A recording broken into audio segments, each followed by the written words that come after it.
Struggle as we struggle, and we don't look for trouble, just ask around. But when outside faces from foreign places talk about taking over, we ain't backing down. We ain't giving up no mountains, we ain't giving up no tree, we ain't giving up no river that belongs to we. Not one blue sake, not one rice grain, not one grass, not a blade of grass. This land is all I know.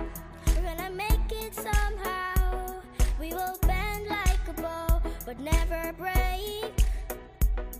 Our fathers came here, and they lived and died here, and we ain't moving nowhere, make no mistake. We ain't giving up no mountains, we ain't giving up no tree, we ain't giving up no river that belongs to we. Not one blue sake, not one rice grain, not one grass, not a blade of grass. We love the open county of the Rupununi and the Essequibo, daytime or night. Though we may criticize it, this is our home, we love it, and we need to keep it. We have that right. We ain't giving up no mountains, we ain't giving up no tree, we ain't giving up no river that belongs to we. Not one blue sake, not one rice grain, not one grass, not a blade of grass. We ain't giving up no mountains, we ain't giving up no tree, we ain't giving up no river that belongs to we. Not one blue sake, not one rice grain, not one grass, not a blade of grass. We ain't giving up no mountains, we ain't giving up no tree, we ain't giving up no river that belongs to we. Not one blue sake, not one rice grain, not one grass, not a blade of grass.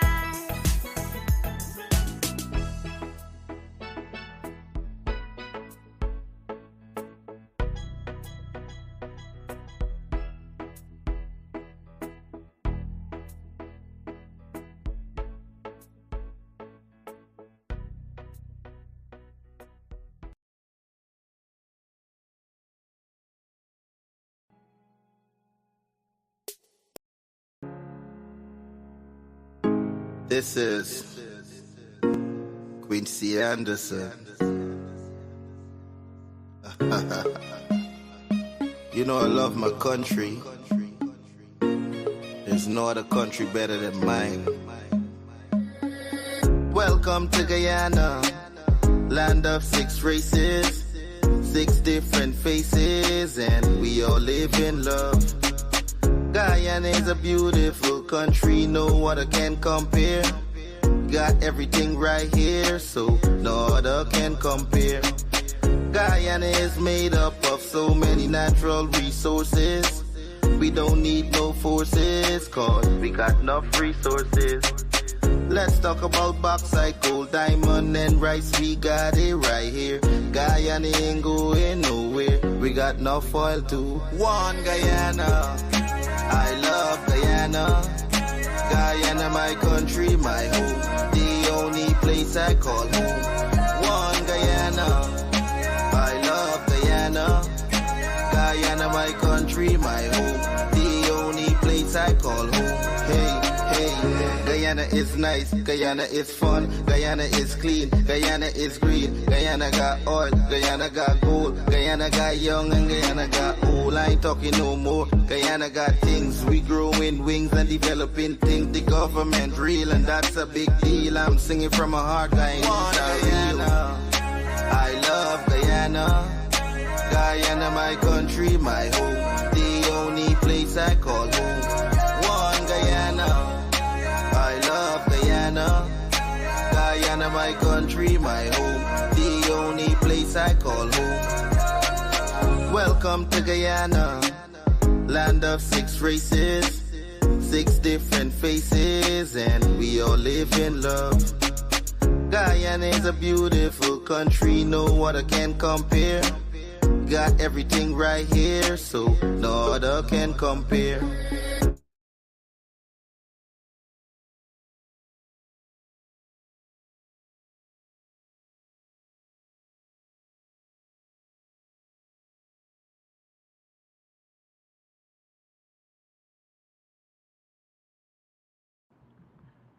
Thank you for attending another press conference here at Freedom House.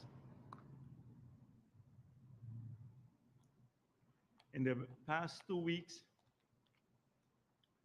we've seen enhanced activities from the leader of the opposition as he campaigns for his Congress. And I actually like when the opposition is active, because the more they speak, the more they expose the lack of vision, and they remind people of the reasons why they were a failure in government. They remind people why we must not elect them ever again. So the more they speak, they just reinforce how unelectable they are. And for any person, not even specialists on public policy, but any person with a modicum of sense who knows their track record of rigging elections, and then the 5 years when we were lost in the wilderness. We were running after ephemeral concepts like green state economy and a good life for all, and a whole range of things that never really translated into well-being for people. Then those people would have a reminder of those issues. So I want to spend a few moments talking about the opposition. Now, last week, they had a press conference, I think it was, and then one today again. So this was in the face of a visit to the Rupunoni in Region 9, and they came back and they reported to the people of the country what took place there, what their findings were. So first of all, the visit was a failure. The APNU historically won Arnaputa. So they had a meeting in Arnaputa and brought people from all the neighboring villages, and it was less than 50 people that they had, Gatamang, Anai, etc. And you saw the Tushao, he spoke about APNU, the Tushao from Anai, in favor of APNU, but he didn't do it in his own village. He went to Arnaputa. The facts are that APNU could not contest the local government elections in Letem and in Arnaputa. So they've lost support in the region. Those are factual things. The meetings were poorly attended throughout.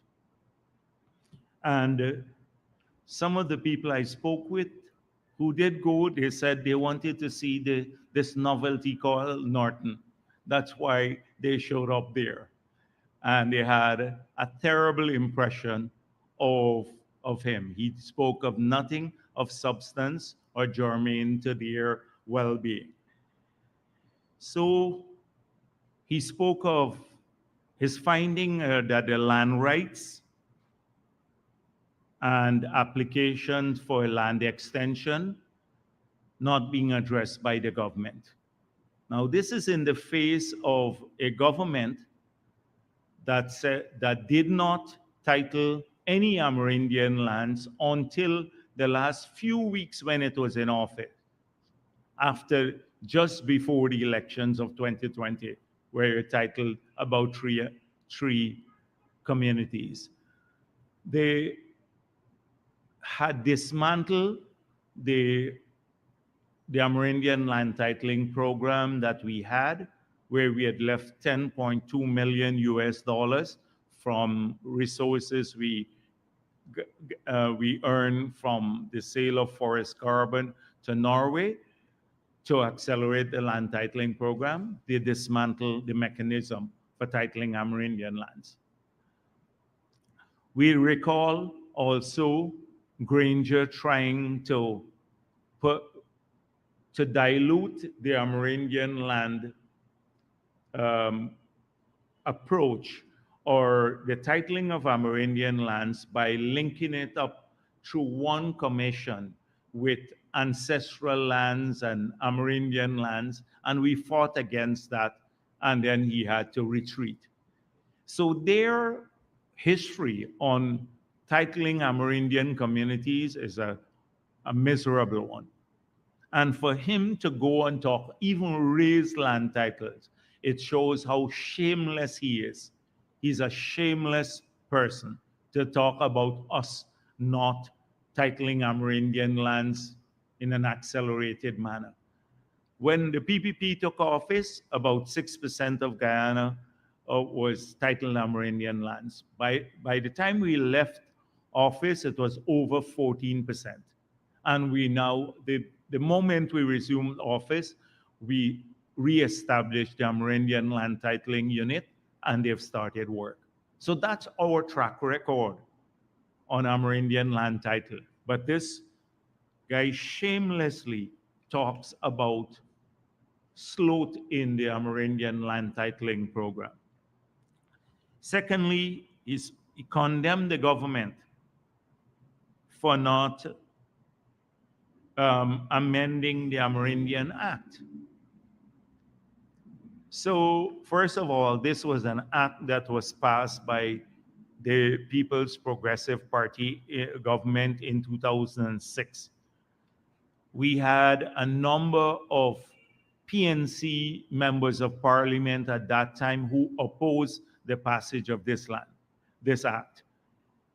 You'd recall the positive features of the act. The act sets out a process to access land.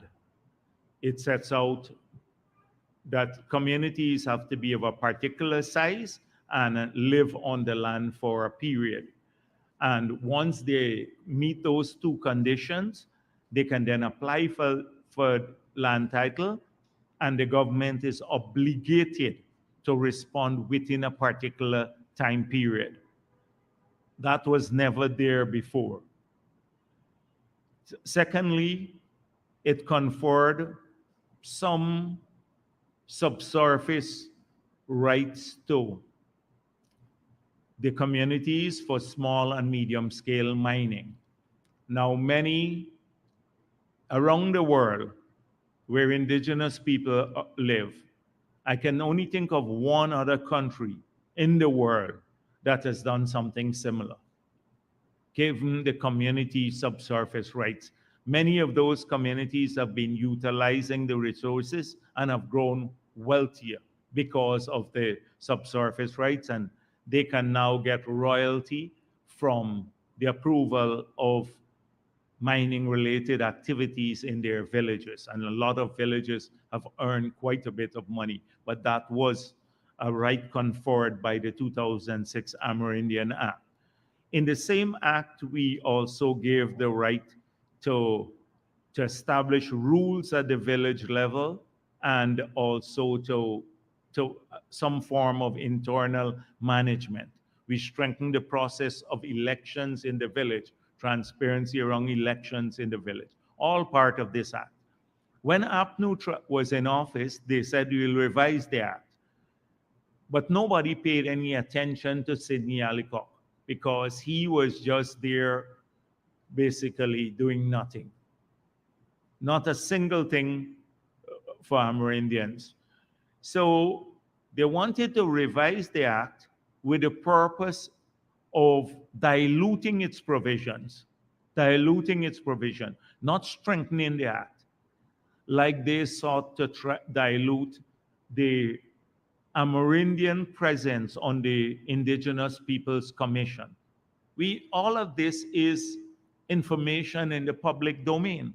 So when they go to say now, condemn the government for not revising the Amerindian Act, they're coming from that sort of history. Again, Norton is shameless to even mention this as his finding in the area. He then talks about the lack of training, leadership, jobs in the area. So they were opposed to the part-time employment scheme. Thousands of people in the Region 9 are now part of that scheme, the part-time jobs. They fired nearly 2,000 indigenous people, the CSOs. We now have close to 3,000 that we've rehired. This is outside of the part-time jobs in the indigenous communities. So this is their track record on job, on training, etc. More people are on scholarships or have had scholarships in Region 9 in 1 year than the entire 5 years of APNU. Entire 5 years of APNU. So again, that was their finding. Then all villages visited complain about the lack of respect for Amerindian people by the current PPP government and abuse of indigenous people. So that's his finding. We don't respect indigenous people in the PPP and we abuse them. Now, one would recall the last government in Parliament, the minister saying, if you get any more land, a minister of the government, you can't get any money from the oil and gas sector. That was mentioned in the Parliament. Not a single member of Parliament from the opposition stood up and said, that's not the government's policy. They supported this statement when at the NTC, the president, Mr. Granger, was asked to repudiate the statement. He never did so. The same minister was asked to withdraw it. He never did. So that was their policy. Now, you're talking about respect. If you deny people their jobs, take away their jobs, you take away that income from these villages. The 2,000 odd CSO or the 1,972 CSOs were earning over $700 million a year in stipends. They took that away from the villages. And you talk about respect for Amerindian people and abuse of indigenous people. They also said that the oil money is not meeting the people of Region 9. That's one of their other findings. Now, this in light of the statement I just made to you, which was a statement made by the minister at that time, that if you get more land, which they're getting now, you're not getting a cent of oil money. He said that in Parliament. That was their position then. On the other hand, it's not true that the oil resources are not reaching Region 9. We pointed out 1,000,000 times that all the oil money that we collected in 2023, if spent, we can only finance less than 30% of the budget. And that the budget has plans for every region, including Region 9, including a new hospital, a state-of-the-art hospital, etc. So every community is getting resources. They are opposed to the cash grant in for people there, but talk about not getting support for business, the cash grant for business development. So they're opposed. You're getting the picture now. They're opposed to everything in these areas, but particularly on the oil resources. At Babujan, I said that in 2015, the period between maybe 2011 to 2015, they had a particular way of working. The PNC will go to an Afro-Guyanese community and say that they're giving everything to Indo-Guyanese and Amerindians. They will do that in Linden. You're being excluded from development. AFC will go to the people in Berbice, in the Sugar Belt, and say, oh, they're doing everything for Linden. Look, they're getting a subsidy for electricity, etc. You're not getting that here in Berbice. They'll do everything there. And then they go to the Amerindian communities and saying they're doing everything for the coastal people, Indo-Guyanese and Afro-Guyanese. Nothing, you're excluded. 3 messages for different groups of people to mislead. The facts are that every part we invested in all of our country, everywhere. And you saw signs of that and progress throughout our country. And if you look at the regional budget, you will see that expression.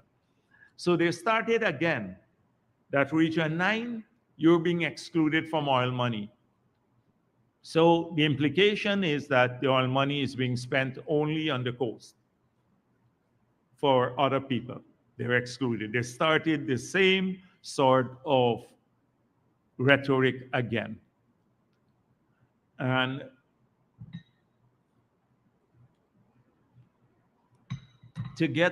I saw the Tushaw who made the comments. He was talking about, oh, he'd be on oil money and all of that. This is the same Tushaw I sat with him here and told me APNO is useless and all of that. The same man that is on the video there. So, and that they didn't do anything for indigenous people. So then they complain also. From the same press conference, I'm just telling you about the duplicity and the shamelessness of Norton. He talks about poverty in Amerindian communities. Now, they didn't know that the communities were poor when they took away the jobs from the people there. They didn't know that. They didn't know that the communities were poor when they stopped giving any support for agriculture to these communities in the 5 years. They didn't know that people were poor then, and that's it. So these were some of the things that they mentioned about Region 9. Again, trying to target indigenous communities with lies. The good thing about it is that he got a taste of he couldn't say it publicly, of their unelectability. People didn't pay attention to them. So they spent a lot of money traveling through the region, and money that went for the party, for him to campaign for himself, but they didn't get the desired results. So in the same press conference, they spoke about that we are unwilling, Jagdeo particularly, unwilling to have a policy debate with them. This is Norton. Now, to have a policy debate, you have to have a policy. And they don't have policies on any of these issues. You think the wishy-washy kind of statements by Norton can translate into policies? And even if you want to stretch your imagination to the limit, you can't in any fashion characterize the ranting and the nonsense that he speaks as policies. we have demonstrated in a written form. He even tried to take the NDS, the National Development Strategy, tried to own it, a document produced by the PPP. So we have our policies are outlined in several documents. Not every week. One week he says, "Oh, I'm going to I'm going to give every public servant a bonus." Just comes off the top of his head. But who would believe anything that APNU promises now? You recall they promised a lot, and it came from a man who sounded more credible than Norton, Granger. Granger used to promise everything. You recall the 2015 period, they will fix everything.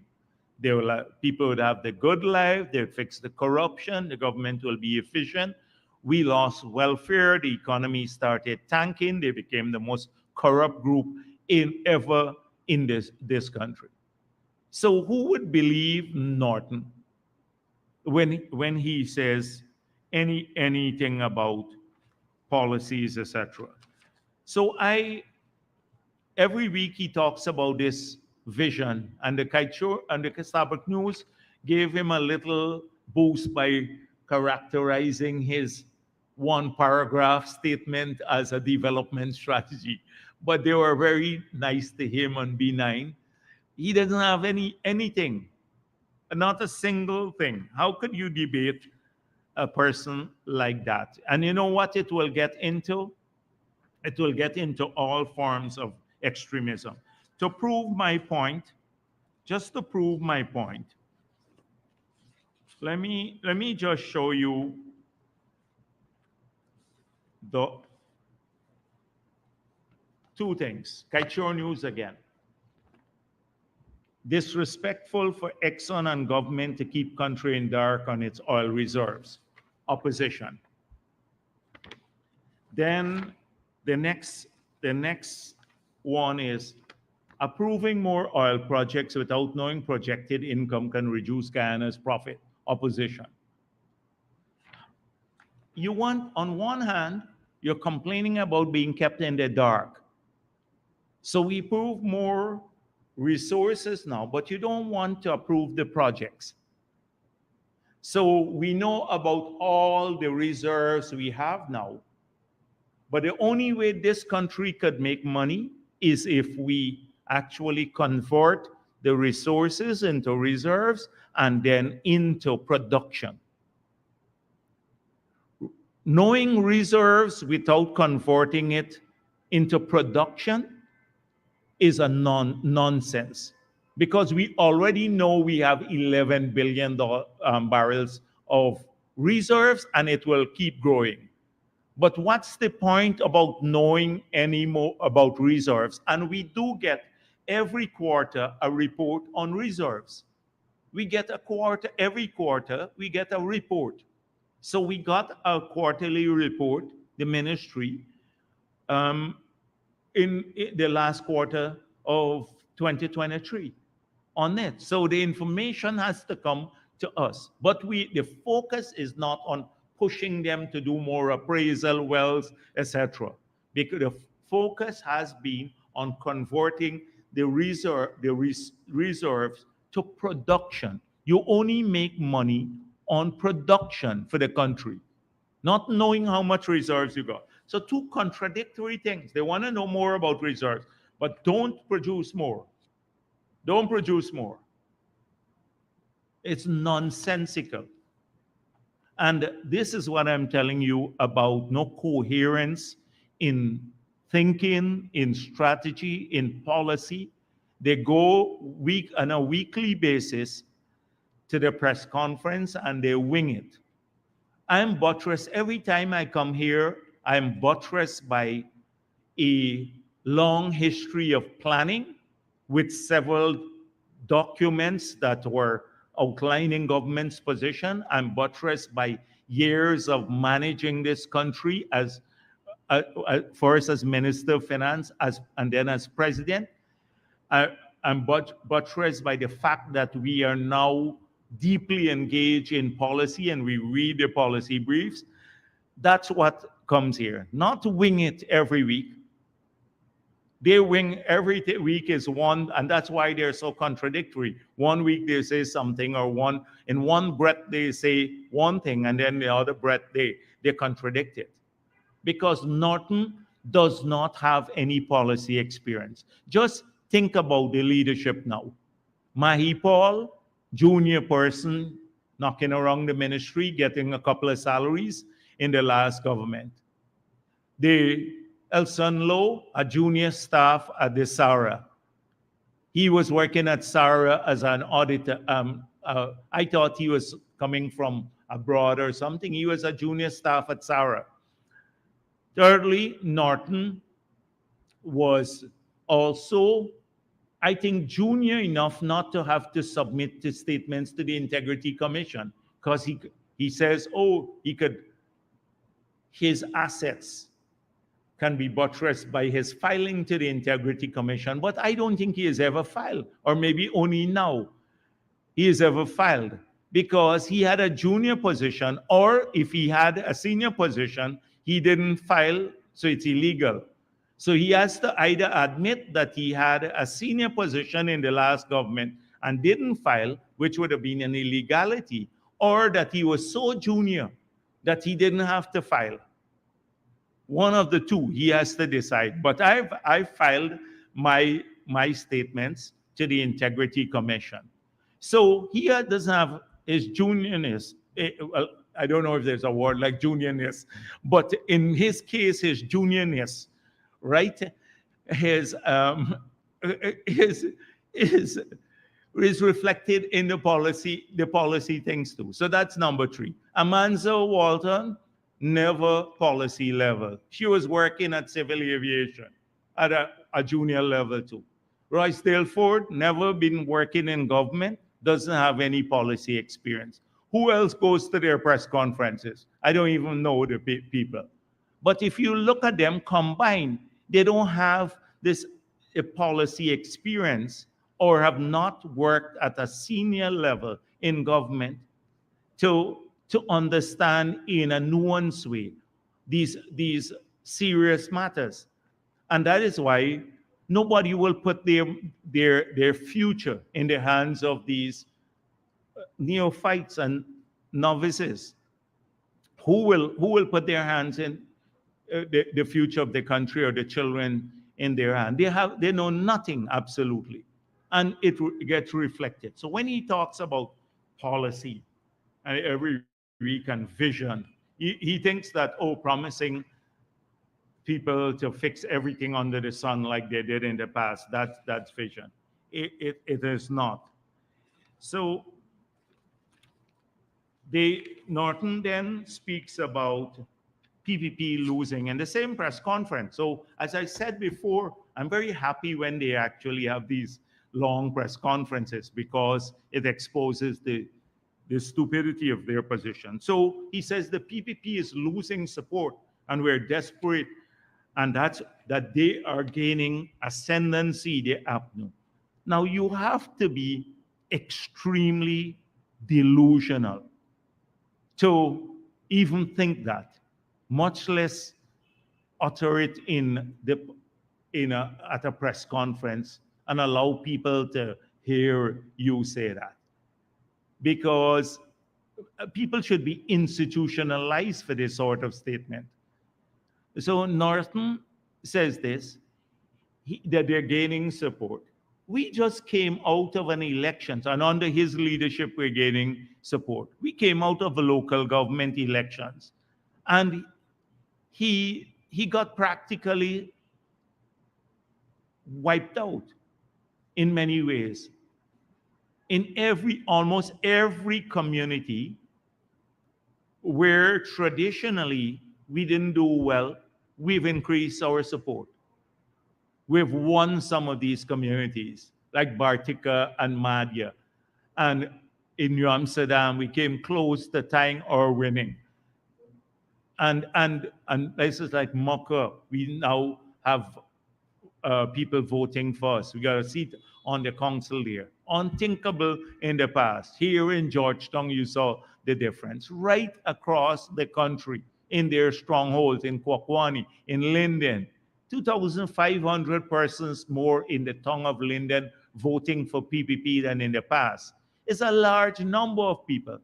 That's more than he had for his dismal cost of living rally. He took two busloads of fossils from Georgetown, and some of his friends he picked up there and called it a cost of living rally. Imagine he's from Linden, nobody shows up, and he talks about this massive APNU gaining support everywhere.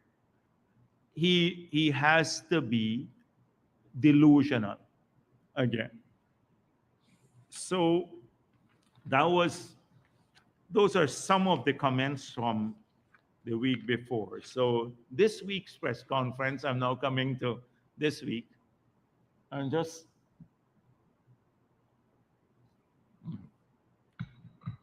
so we focus on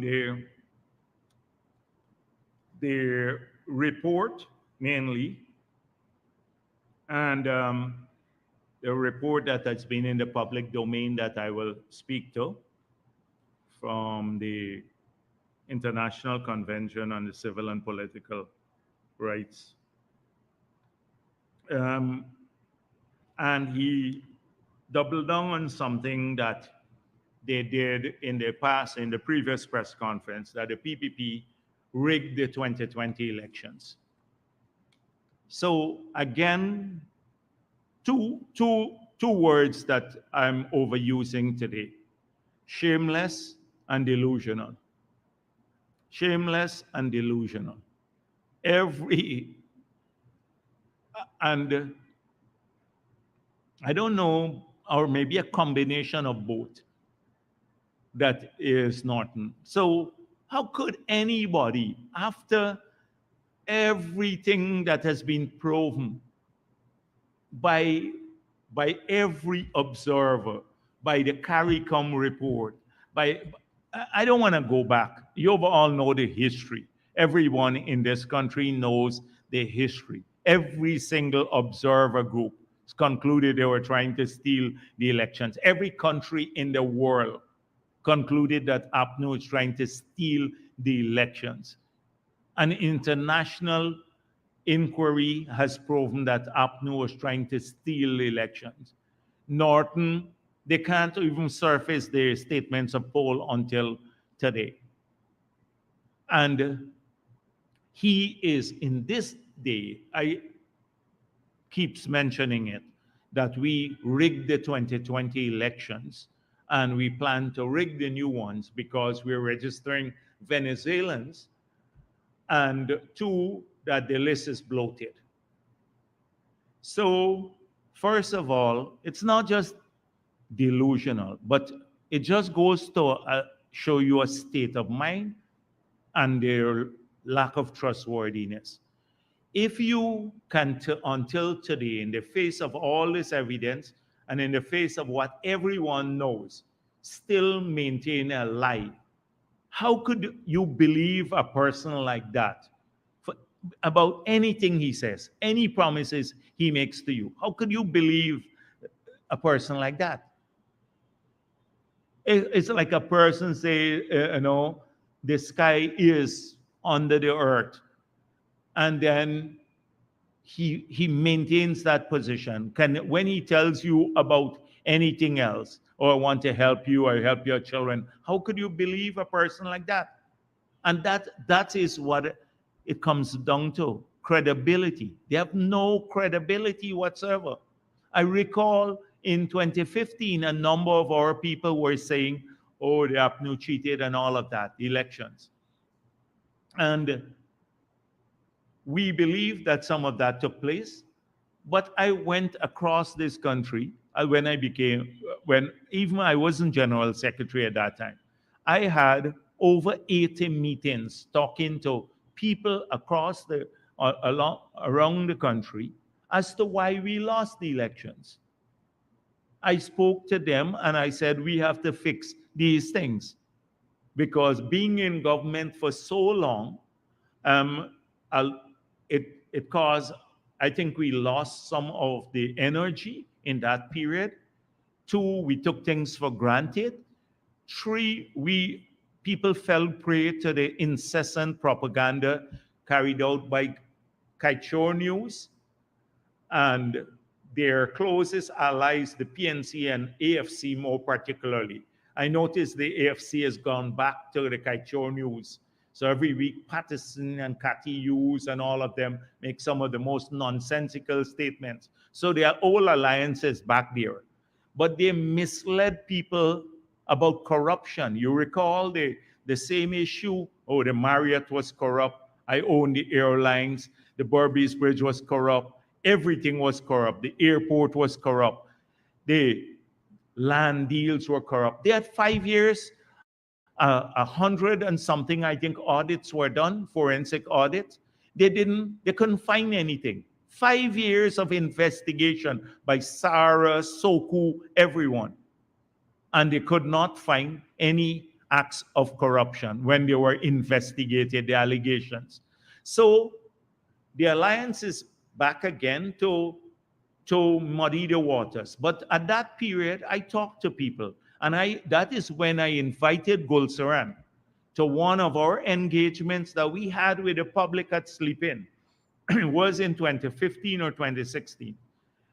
And I said to him, you wrote that we were losing somewhere like $35 billion a year from corruption. Why not just come to this and tell people about 1 billion, which projects we lost it on?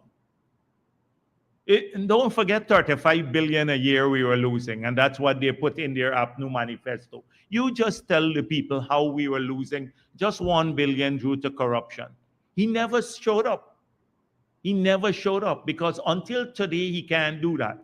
Easy to do an estimate, but you have to buttress it by facts. So that is what they did then.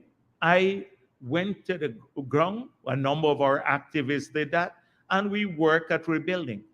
We didn't, here, instead of taking that line, they tried to steal the election. So we're going to promise this country we're not going to steal elections in the future, and we'll stop trying to divide our people along racial lines.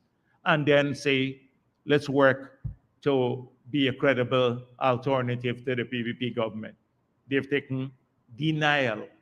We didn't rig the elections, the PPP rigged the elections, and continue with the racist line that they've had, a line that will lose them more support now in a modern Guyana where young people and our people want to move past this nonsense.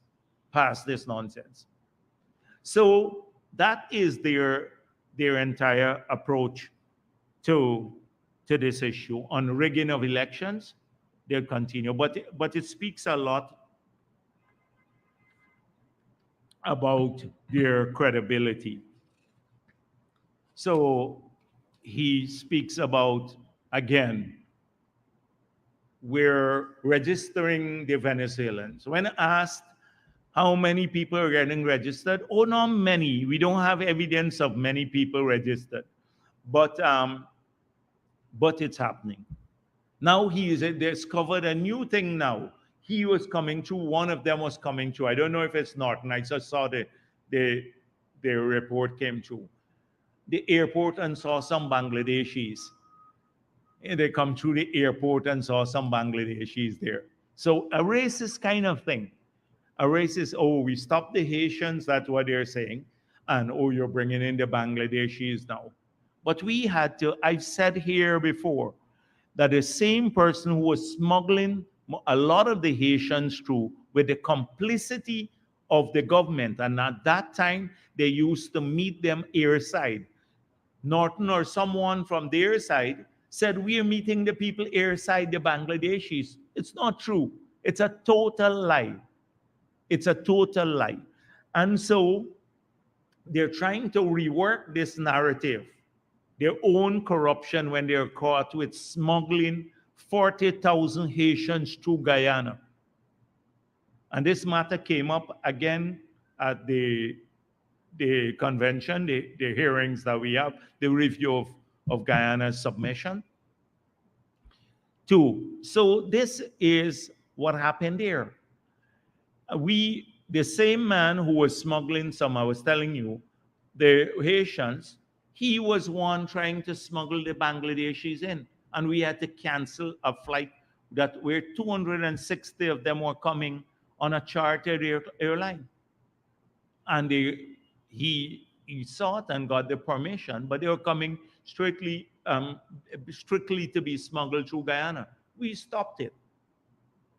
So the fact of the matter is more people are coming in Guyana now to work. You have people from different parts of the world who are coming here to work, especially on the big contracts. You heard already, we allow them to bring in some labor because we don't have the labor pool. And for the big contracts to move forward, the bridge, etc. I told you about the Chinese had said they want to bring the Bangladeshis who were working in Qatar when they were building some of the stadium for the World Cup. They're the same group building the bridge now, so they would want to bring in some staff. It's not coming here to rig elections. The people are coming to work here for a purpose. But that excuse alone, again, is surfacing. And then I dealt with the list a million times before. I'm not going to repeat my position on the list. So even now, the delusion that exists there is unbelievable. Now, Norton says the last there that we are paying people to spread that he is corrupt because of the Congress. Now, the People's Progressive Party doesn't have to pay people to say that. If Norton were to go to Norton should just go to the feed, the PNC feed, the PNC chat group, and see how many people in the PNC chat group are saying that he's corrupt. He should go to their group and people from abroad about not using funds. I'm not saying it. I'm not saying that. We don't need to pay people. But the fact of the matter is that they have a big battle. He talks about internal. So we're paying people to say he's corrupt and basically to run him down. And two, we have internal dissent in the PPP as we approach the Congress. So the first one, and how he is incorruptible and we are corrupt. So I've been General Secretary of the party for a few years now. I've never asked anybody to write me blank checks. In fact, I don't deal with financial matters in the party. I deal with every other matter. The financial reports come to me. I don't collect donations or anything. They go, you pay into the party. If you make a donation, you get a receipt. The reports come to me. You can't bring money to me and give it to me if you're making a donation to the party. You ask Norton, who collects donations in the PNC, if you could go to the leader and give him a donation. You ask him if he can collect money and if he is collected and how much he is collected. So that's one. Two, I never asked this party to write me 30 blank checks. The finance secretary of the party to write 30 blank checks. Norton did that. He hasn't accounted for that as yet. He didn't answer it until now in the public domain. You ask Norton why he was fired by Mr. Hoyt when he returned from St. Lucia. Now, I did not know, frankly speaking, that Norton was at one time the General Secretary of the party. the PNC in the past. But his tenure was so short-lived that he didn't make any impact. Before you knew it, he was gone. So somewhere he got fired by Desmond Hoyt. You ask him why. So he has a lot when he tries to compare corruption and all of that and the party. We don't need to pay people to say that. In fact, the opposing parties in his who are running at the elections for the position he has, they've been telling a number of people about this. People keep calling me now to tell me about stuff. APNU people, I suspect they're from the other camp too, and they want me to raise it here. But they gave me a long list of details. I don't want to bring all of that out in here today because I don't want to take sides in their contest too. They should battle that out because regardless of who it is, they're going to lose the election. So it doesn't matter. It does not matter for us in the People's Progressive Party. Now to talk about internal dissent here. We have a united party. You can't, they fabricate this dissent every time. They used to say that before the elections we'd break up, but there are factions in the PPP. We prove in 2020, in spite of all the dire prediction and about this group and that group would not be unified, we presented a united front election and won the elections. And we do so again. And the Congress, whatever, it's just votes at the Congress. It doesn't mean anything if you get 80% of the votes or 100% of the votes. It's not a big issue for us because it's the vote of the electorate that matters more. That our service to the electorate, not necessarily the Congress votes, that matter. It is what happens, how popular the party is among the electorate of this country. And we have maintained our support. There are people who supported us in the past because they've seen we have fixed the wrongdoing. Don't worry about the sugar workers have seen it.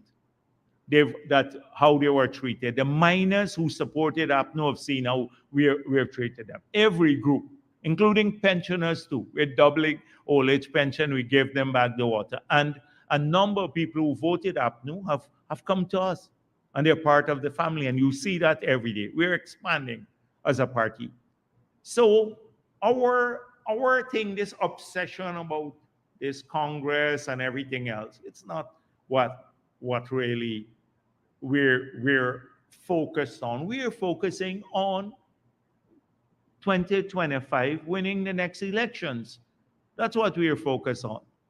This is an internal party issue, and we don't have intractable differences. You don't have the leaders fighting and running down each other like what is happening there. Never have that in their camp. Their camp is falling apart. You have some people from the other side who are contesting against Norton saying that Norton will cause them to stay out of office for the next 20 years. They're saying, because many of them are not even hoping to win in 2025. They know that is not going to happen. Now, I think I've spoken quite a bit about Norton. So let me now address this issue that came up before the committee. So first of all, we had a submission. This is a submission for the period up to 2021. So the report that we submitted was up to 2021, events around 2021. I haven't seen people carrying the details of the report. It's a comprehensive report. We submitted addressing almost all of the issues that you have heard about. We have addressed issues of corruption, rigging of elections, etc. All of these are addressed in our main submission. So Guyana is one of not many countries in the world that allow the individual complaints.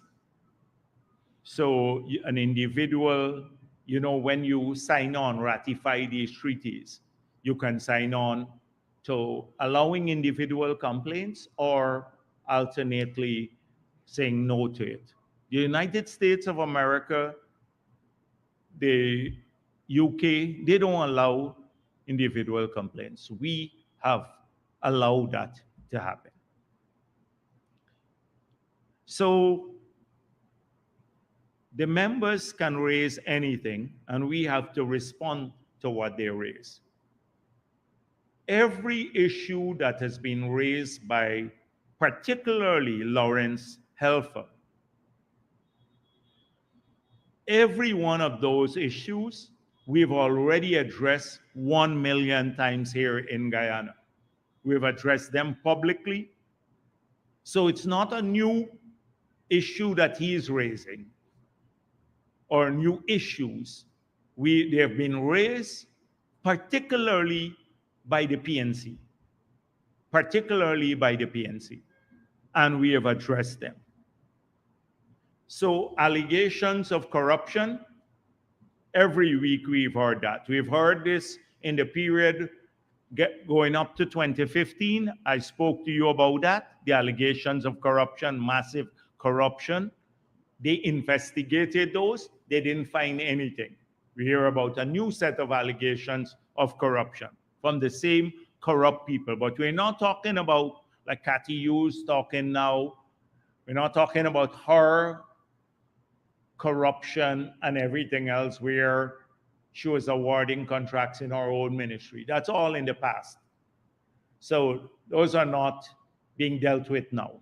So a new set of allegations of corruption. We've heard that before. We're hearing it every day from Norton. For the last 3 years, they've started with that. So it's nothing new that this guy raised it. Secondly, extrajudicial killings. From Valda Lawrence saying we killed 400,000 Afro-Guyanese. You remember that? 400,000. Then it got to 1,400. Then it got to 300 or 400. We've heard about this extrajudicial killing 1 million times before. Granger promised in the last report that in 2018 he would have a commission of inquiry. That was the last report. They didn't have the commission of inquiry because I think he was afraid of what will come out, that it was PNC instigated. The PNC supported the criminals who were there, actively supported the criminals that wreak havoc on the country. And the assessment, it was not normal crime. It was insurgency by criminals supported by a political opposition. So that's why, although they promised that investigation before 2015, and they wrote the UN, the review committee in 2018 that it will be done, they never did it because they were afraid of the findings. But they can keep mentioning the extrajudicial killing. Now, in the so-called 400 that they mentioned, go to the Stabroek News, they pull out that they did of all the people. Some were still alive. A lot of the policemen were there killed by the bandits. It was a lot of Indo-Guyanese there. They said it was all Afro-Guyanese, 400 Afro-Guyanese. A lot of Indo-Guyanese killed by the bandits, etc. So that has been disproved so much already, but it's surfacing back again in this thing, that the Indo-Guyanese and the state own 90% of the media in Guyana. Again, a racist kind of view. So the ownership of media has not changed much from APNU days. It has not changed much from when APNU was in office. But suddenly, Indo-Guyanese are owning and controlling the media in Guyana. The next allegation by the same gentleman who raised this, oh, we discriminate against Afro-Guyanese. Is this new? Is this something new? Every single day, we hear this. So I see the newspapers writing, oh, there's writing all of these were raised there. This is not new. It is the same old PNC rhetoric. Oh, that Jagdeo is corrupt and must be investigated. Every day I hear that from Norton, every one of them. I heard that before 2015, they were supposed to lock me up, and they would have locked me up and throw away the key and everything. I'm still here, and I don't think they're very happy with me, but I'm still here. Every day you hear that. Police corrupt, we hear that from them. May Thomas, I don't even know how this came up, because the May Thomas matter, that's a US stopper. They didn't tell us the details why she was stopped, but this was it. Oh, the media was attacked at the president's press conference. Now, this is the same Kaichor News. It's a stretch to call them media too now in this country, but the same Kaichor News, one incident, oh, it felt uncomfortable. You have people, media workers being killed in Palestine all around the world. Here, people come leisurely, they can harass me even at this press conference, the same Kaichor News people.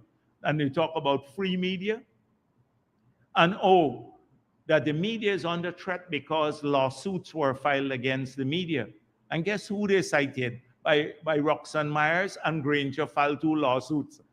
So we now have to go and answer that.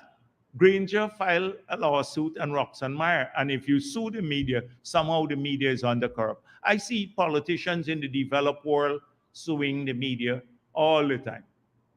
But it's not a problem with it. Oh, Rickford Burke is being persecuted. Rickford Burke, a known criminal, and you notice it was not said that, oh, for sedition, and he might be persecuted for that. They ignore the fact that he's wanted in Guyana, basically, for extortion. How come they all leave out the extortion matter? Extortion is a criminal offense. In the United States of America, he'd be locked up already. This is a criminal who masquerades. Oh, the Amerindian Land Titling Act is being delayed. These are all comments from this gentleman who strangely operates, we gather, in an independent capacity, not the US government, but he comes from New York, the same place where Rickford Burke and the others are located. And 2, none of this is all APNU propaganda. This is all APNU propaganda. Every bit of it is APNU propaganda. We have dispelled all of these issues a million times before, but it's consistent with what I said just last week. Last week, I pointed out that they cannot gain any traction here. They're trying to recreate the atmosphere of 2015. And the atmosphere was through the lies, spreading different messages to different people about exclusion. You're not getting all the benefits. 2, the PPP is corrupt. So Norton spends a lot of his time. He and Ramjatan went to the embassy to talk how I'm controlling the drug dealers and everybody. So they're trying to muddy the waters about us, again, about corruption and all of these things. So they can't find resonance here in Guyana. Nobody pays attention. People know they're sliding downwards as a party and not going to be competitive. So they go to the international bodies. So it was 2 reports before the Human Rights Commission at the OAS.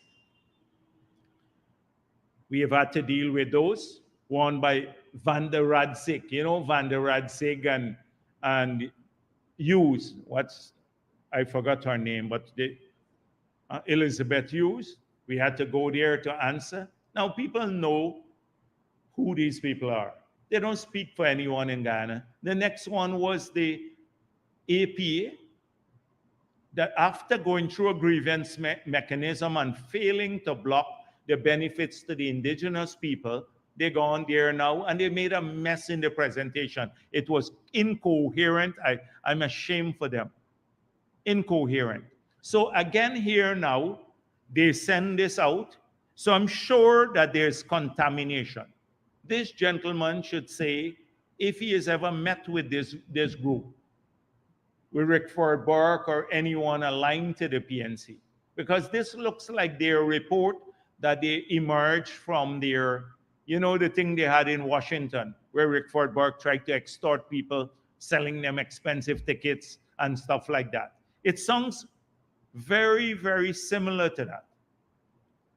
So I don't know why the excitement, Kaichor News is excited about journalists. The journalists got mentioned in some report. It's pure nonsense. It's the core issues here are that our people, we have maintained freedom, democracy. We fought for democracy. That's a basic human rights, and without which any other human rights could be functional. Two, under the PPP, we made changes to the Constitution of Guyana that puts in place safeguards for addressing ethnic relations and human rights and vulnerable groups. We have maintained the independence of the judiciary. We've maintained that, the separation of powers. These are the core issues. We've treated people, the oil resources. Someone asked. Another member, and I think we need to give people explanation. Oil resources, we need to point out about how our approach has been different through scholarships, giving the children more money, the pensioners more money, infrastructure right across our country, more jobs for our people. So we're very transparent. We're proud of our record, and very few countries can go to these bodies and stand up like we've done and give answers. The problem is if you ask 70 questions and you don't give us time to respond, that Gail Teixeira complained. You ask all these questions, people hear the questions, but they should also hear the answers. So we are now going to be in writing, submit our responses to all the questions. We're working on that now, and I think the responses have to go soon. And we'll prove that Rickford Burke is a criminal because he's wanted for criminal matters here. Every one of these issues we'll address in writing, and we will ask them to publish our responses to the questions. We will publish them too. And the next thing is that we will ask that we believe some NGOs submitted statements there. Well, they made submissions. So we want to see, for transparency purposes, we would like to see all the submissions. You can see our submission from government, but why should you carry the submissions from the others? And this is a body that enhances transparency, wants great transparency. So it should be transparent in how it works. And I would ask the media here to call all of the usual suspects and ask if they have submitted and would they make public their submissions. Because we'd like to see where these so-called allegations originate from. If it's from the PNC or their proxy NGOs, the political NGOs that have come up.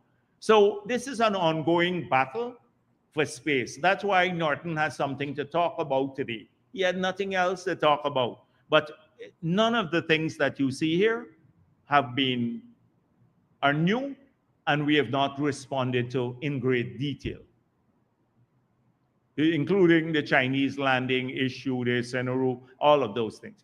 Almost everything This is not a government that doesn't have positions on these matters. It has done so clearly. Now, let me. So we'll be responding, and I hope that they will publish who submitted what about Guyana 2. Now, there is an editorial that I want to tackle. It's called A Constituency in Search of a Party. So I think the Starbuck News here, or people closely aligned, they live in a little bit of nostalgia about the era of the past and disappointment.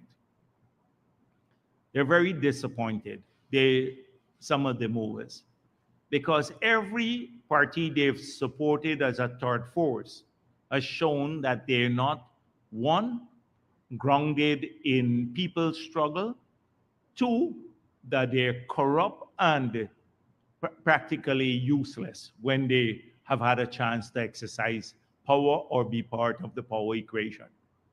And that is their experience. So I remember the early period of encouragement by the Starbuck News of the creation for the AFC. It was seen as a novel development.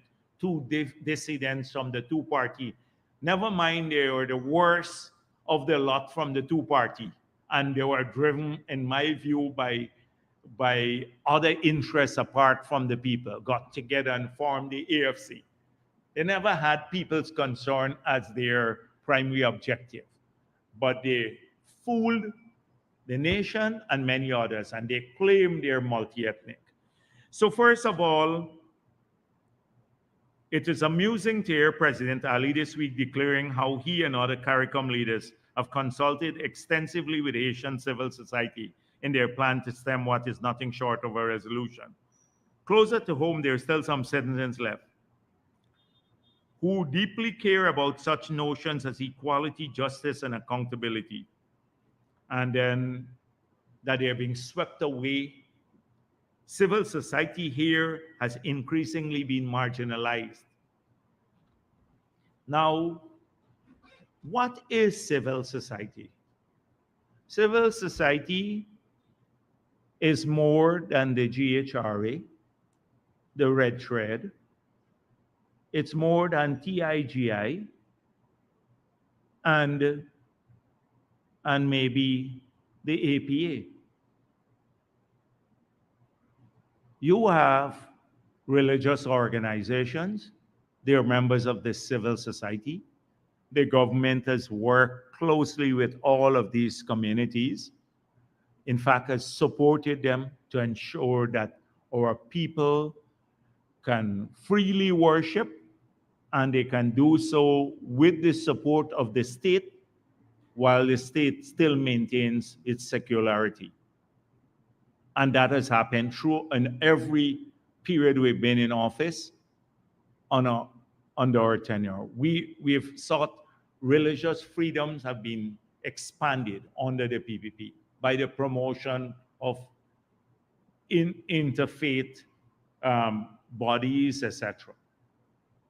I recall when I was president, we even offered a license for an interfaith channel that is a television channel that the state would have contributed to ensure that they can, people can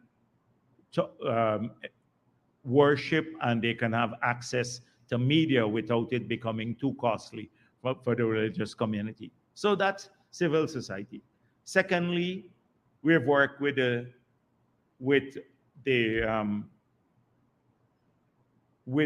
private sector. Private sector is a member of civil society. You ask all the private sector organizations, from the Miners Association to the Chambers of Commerce, etc., that represent large numbers of people. And notice the difference between these organizations is they represent large numbers of people. So the Private Sector Commission represents people. The Chamber of Commerce, they represent large number of people. The Miners Association, the Forestry Association, etc. represent people. The ones that it seems as though the Stabrook News definition of civil society and some others is your civil society if you criticize the government. But not any government, only the PPP government. So your civil society, you get classified as civil society if you're critical of the government. This was in spite of the politicization of civil society. Look at the APA. The head of the APA was the deputy leader of APNU's list. How closer can you get? APA stayed quiet in the years that APNU has been in office in spite of all the abuse of indigenous people. They were quiet. So, but they're civil society. The APA undermines the National Two-Shows Council, although it doesn't have, it's a Georgetown-based organization. It speaks on behalf of indigenous people, but hasn't been elected. The biggest civil society organization representing indigenous people is the National Two-Shows Council, and they have legitimacy. But the APA stands above them. Now they can go and speak. They insist on free, prior, informed consent, but they will never go to the villages and get that from the people. So they want to kill the carbon credit deal. All the communities at a village meeting had to agree with the projects there. They got their money, but they now are trying to undermine it. So they violate basic principles. So under the same politicization of civil society, we have seen already TIGI. TIGI, which is supposed to look out for corruption and submits report to Transparency Internationally globally, falsified a report that they sent in the APNU period to say APNU had published the oil and gas contracts when it was a lie. We had to fight for that, civil society, all the media, etc., and the political organizations. Two, that they had strengthened the Integrity Commission when the fact of the matter is that 3 years under APNU, the preceding 3 years, they had stopped submitting statements to the Integrity Commission, so it was undermining it. And the third thing is that the government stopped the parking meter, which was the government-approved parking meter project for the city council. Falsification of the narrative in a hidden report that went to TI International. We would have never seen it had TI not republished the report. But their Transparency International in Guyana, we don't know what they say on our behalf because they would never publish their reports, the political reports that they send out. So that's civil society too. GHRA is another one. But so these are, and Red Thread was the political arm, the women's arm of the WPA, a political party in the coalition. So these are the civil society organizations. I can name them: GHRA that get prominence, the TIGI, APA, Red Thread. Now, what's different about these organizations than the others that I talk about? A few individuals, unelected often, no regard for transparency. They don't have, some of them, audited statements. They don't account for the money that they collect. The money that they collect, well, as we saw with the APA, never reaches the beneficiaries, which are indigenous people. But Stabrook News, and I'm saying the media here in Guyana, will never put these organizations under scrutiny. GHRA is a one-man organization and has been so for the past 30 years. But he gets more he could send a report abroad and it gets recognized and start working on editorial complaints about marginalization because we criticize the report. But you wouldn't get a report going from another NGO that deals with children that get the support of the government, that have seen increased support of the government, significant increases. They would never get the same attention. Or if the private sector commission sends a report, they'd never get it because, oh, they might be benign to the government. So this is what we're opposed to.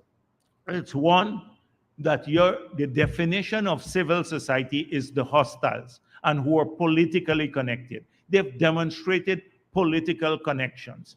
That disqualifies them from being called a legitimate civil society organization. Two, they're unaccountable. Three, they try to undermine other organizations like the NTC, etc. Four, they're not transparent. They would never share their reports here. That is why I asked you to check if any of them submitted reports, because I suspect they would have submitted reports to the convention soon. So we are not opposed to civil society. Just to come back to the editorial, we're not marginalizing. We're fighting these political organizations that masquerade under the guise of civil society organizations. They disguise themselves. And if anybody is fair, if the Stabroek News is fair, they would put these organizations under greater scrutiny. But if you let GAU issue a statement, or the RPA, they would say PPP aligned union, PPP aligned. If the Lincoln Lewis puts out a statement, they would never say APNU aligned, or his union doesn't have membership. His union, I don't think he has any membership. He is the president of a union with zero membership, I think. I have to check it out. So this is the kind of narrative that we're opposed to. Now, one thing that I agree, so the third force, they talk about that. So while not wanting to dwell on the past, and this is what I agree with the editorial here, it is worth recalling the rise of WPA, then the creation of GUARD, whose main beneficiary was the PPP, and most recently the Alliance for Change, a remarkable coming together of mostly disaffected members of the two main parties that briefly held the balance of power in our parliament. All of these movements, parties, arose to fill a need among certain segments of the population who do not look to their own material self-interest or ethnicity. Oh, really? Really? This is, in fact, they're the most racist organizations. So they claim, AFC, we're not racist. We're, the PPP is racist, APNO is racist, everybody. We're not racist. And we don't have any self-interest, but they became the most corrupt group in the government. That is the excuse. Oh, we are better than the others. The fact of the matter is one party in this country, one party, has a membership and support that cuts across race. And that is why we will continue to win elections and we'll continue to work for all the people of the country. It's good politics. Not by claiming something. Oh, they don't have self-interest. That's the most corrupt. If you look at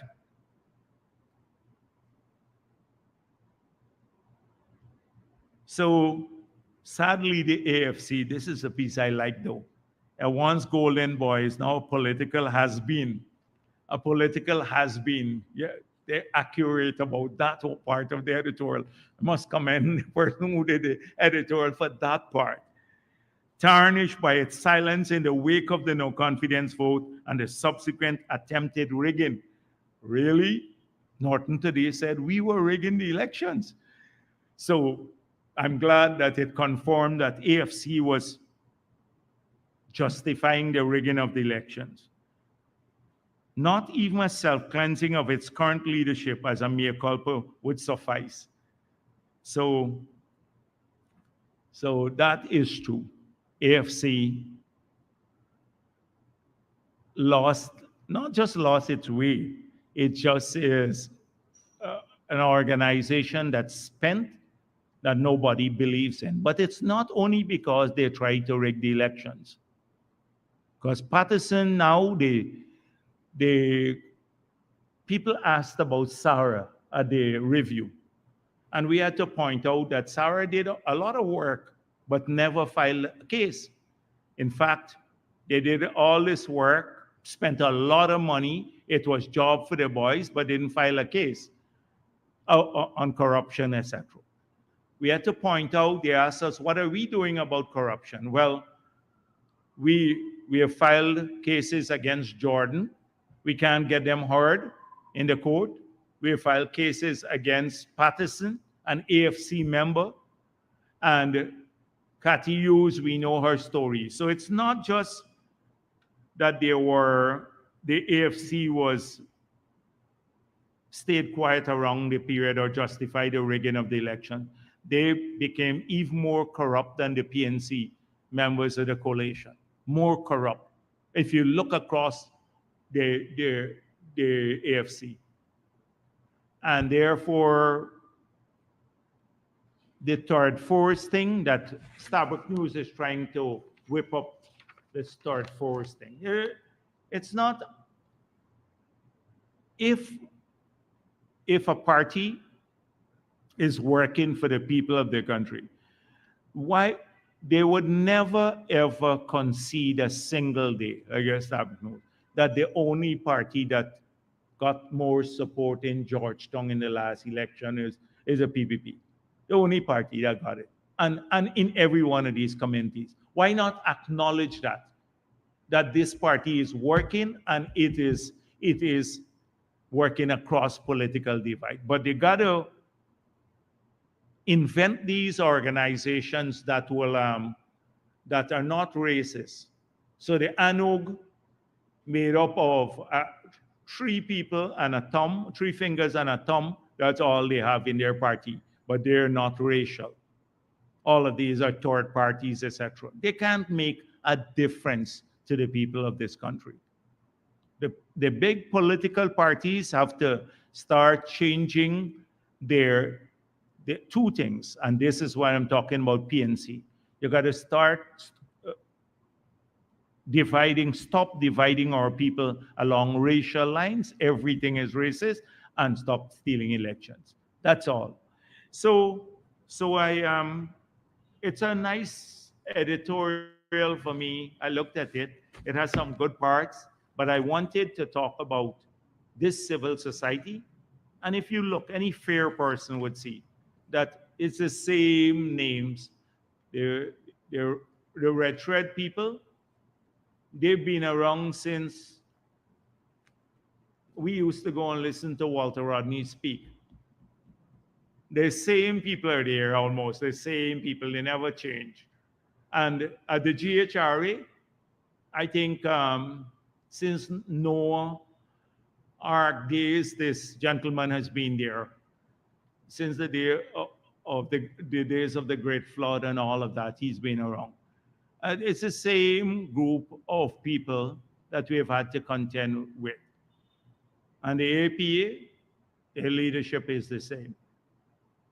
Some of them. So when would they start really calling out these civil society organizations for what they are? They're parasites. They live off of the people. They're unaccountable. They have a very, very few members, and they collect donations and spend it for themselves. That's what they do. That's what the so-called civil society is here. So these are some of the questions, things I wanted to address. Thank you. Dr. Jagdeo, the critic for Daybreak News. You're beating the Kaichor News to the thing?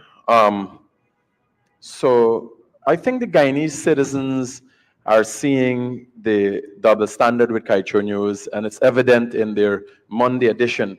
So the biggest article in Kaicho News header would have been UN questions government failure to investigate reports of corruption against the vice president. I think the interest would have been the UN, its importance. But just over that header would have been Israeli forces launch new attack on Gaza, the hospital and so on.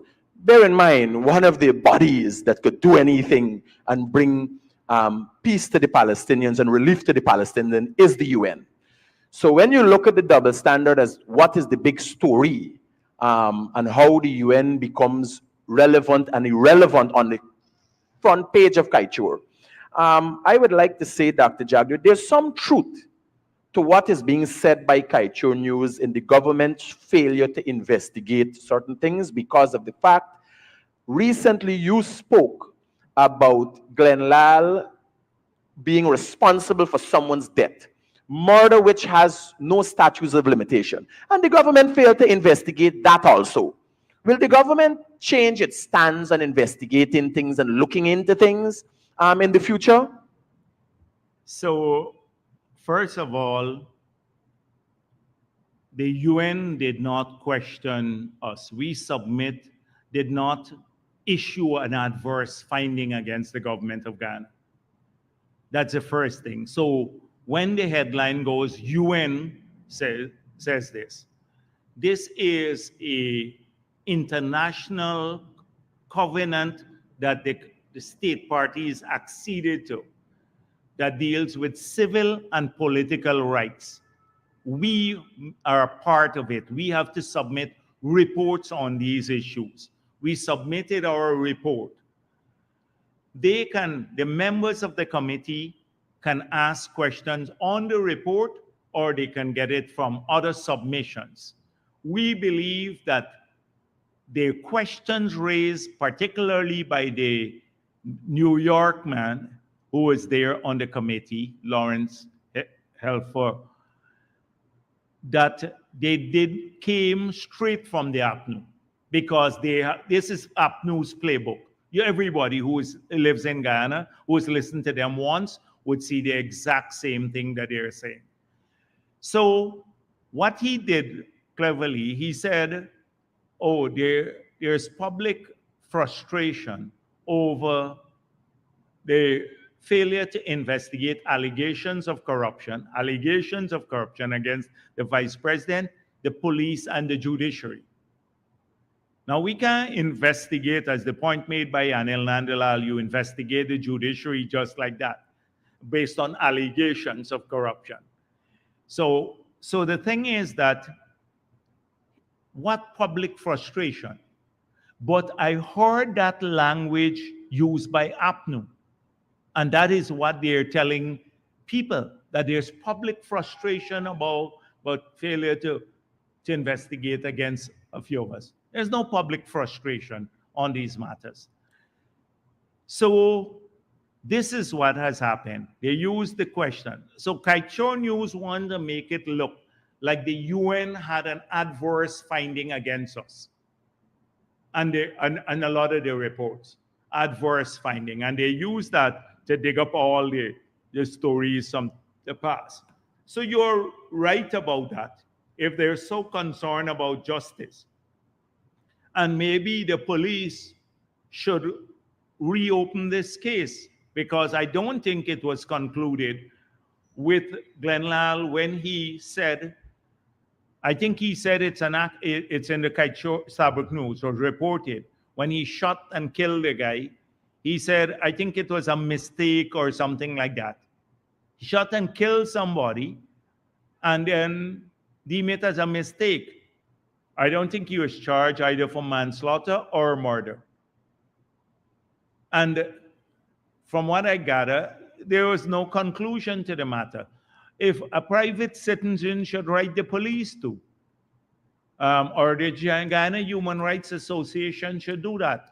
Let's give some work to wake him up and give him some work. McCormack should write the police. Next thing they would say, Jagdeo doesn't like Glenn Lal, so Jagdeo wants him investigated. Why don't we say credible NGOs ask for an investigation of Glenn Lyle's murder of a gentleman or a person. We could get that done. Can you encourage the GHRA to do that? And so I don't. A lot of the media here, that's why I said they forgot about the other elements of the report, our submission, and they chose only a couple of things to highlight, consistent with their, well, one, Kaichor News hatred of Jagdeo or love of Jagdeo. I don't know which it is, because for me to make the paper so often, it got to be something special there. But they're not interested in the truth. So I would, can you ask the head of the GHRA to write about this? Dr. Or Jagdeo, Transparency International. Dr. Jagdeo, one of the questions were raised was a former PS of the Ministry of Home Affairs that was stopped and questioned at an American airport while in transit.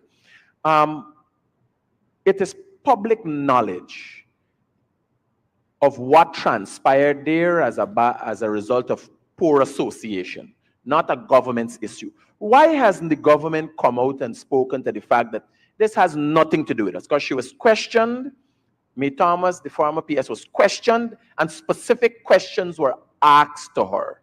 Most likely she came back, she told her employer what was those questions and why she was stopped. Why hasn't the government come and clear its name in relation to this? So the issue is the US really doesn't say why they don't conform, why they would deny a person a visa or anything of that sort. They don't confirm that. So the denial of the visa entry into the United States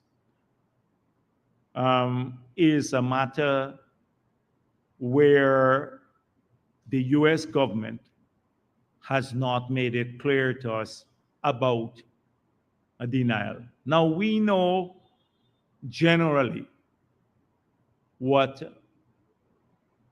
the issues or what she was asked about. We can't link that to the denial of the visa, but we know what she was asked about. But when this matter came up, and at some point in time, the US government has not contacted us about those investigations until now.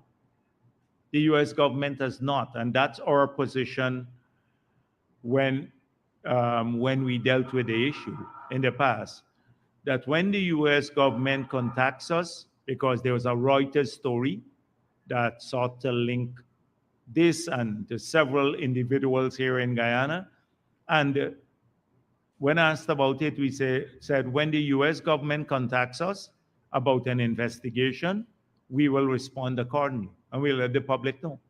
We have not been contacted as yet.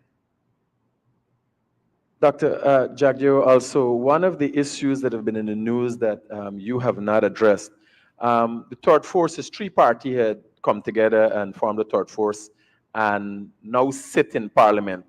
It was first held by Lennox Schumann, now it's being held by Asha Kissoon. There's a bit of a rift between the other party coming in. Does the government have a stand on that, or will stand on the side and allow them to sort themselves out? They have to sort out their own business. This is an internal issue between these three parties. And so they have to deal with this matter on their own. I saw Jonas implying that the PPP had something to do with this. But I've come to expect that from these small parties. They're cowardly. They snipe on the sidelines. And if you robustly look at the same people who talk about other people's characters and about issues that they are heavily critical of the government of, they would never withstand scrutiny. So we don't want to get involved in the internal business of these political parties. That's nothing to do with the government.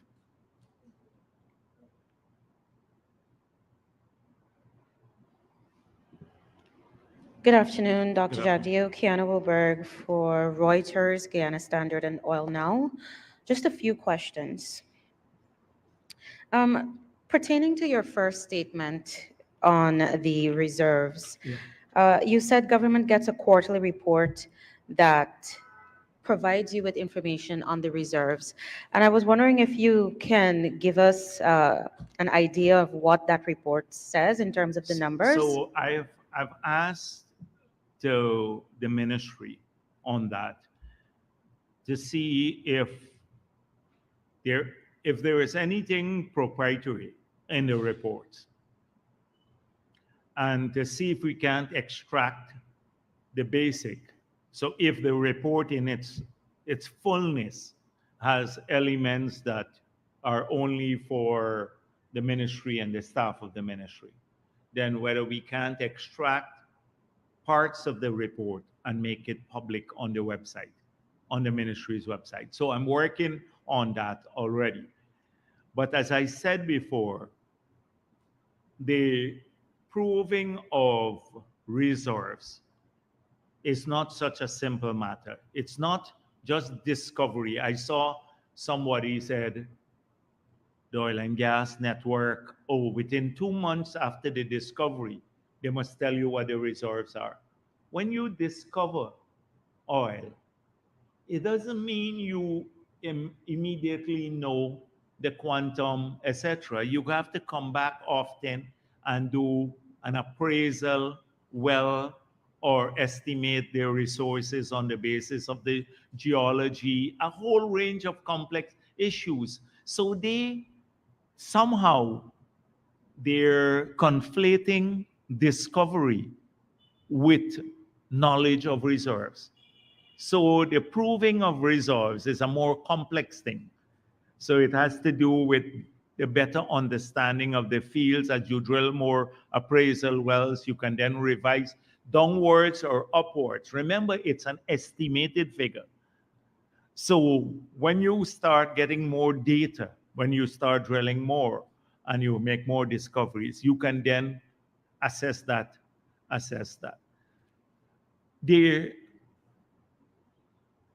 I've been vilified for saying, because Exxon reported that their focus was moving to production. And I said, that's our focus too.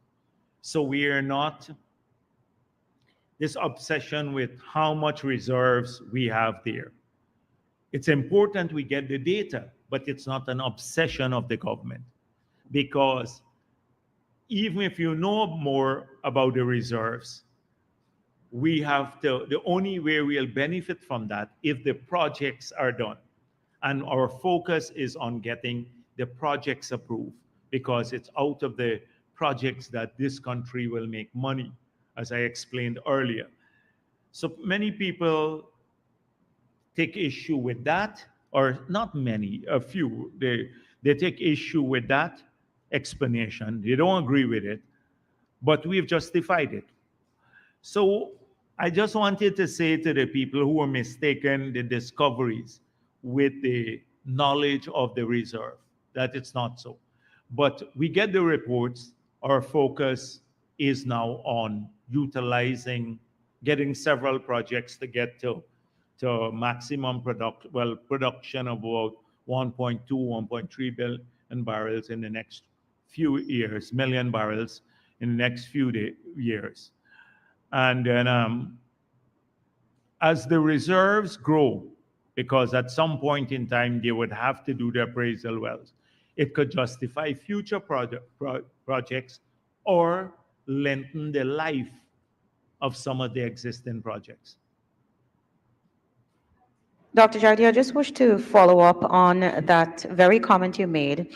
And the reason why I asked particularly for some of the numbers is because On one hand, we're seeing this sort of like epic battle for the Hess shares, and the numbers can give us an idea of a greater idea of why there's this battle Yeah. that's going Well, on.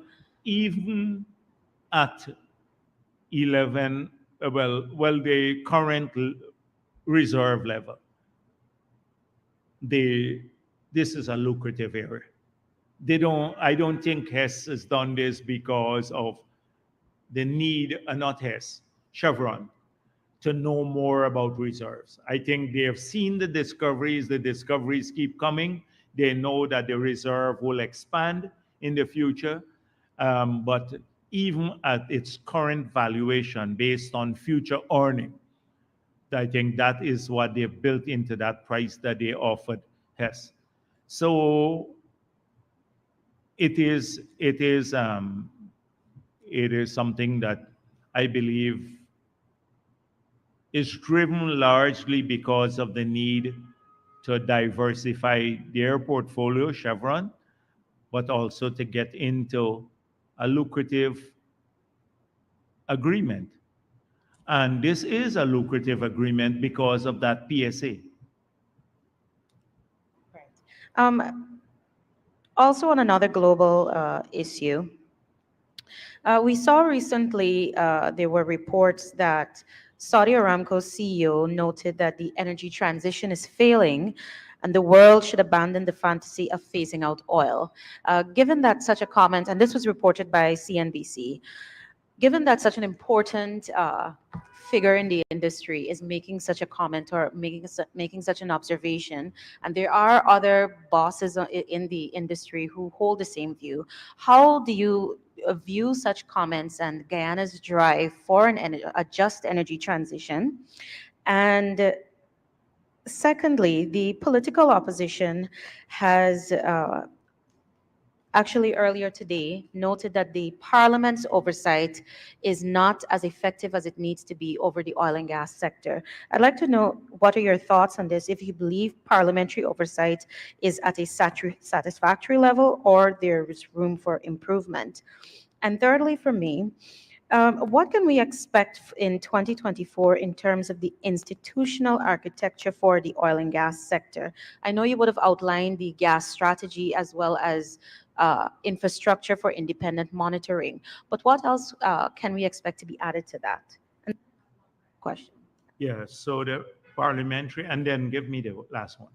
Okay, and I know that the government has been pushing the low carbon agenda, but can you say what specific technologies the government is advocating to be used in the oil sector, such as CCUS technology and others that you might be pushing to underpin that move?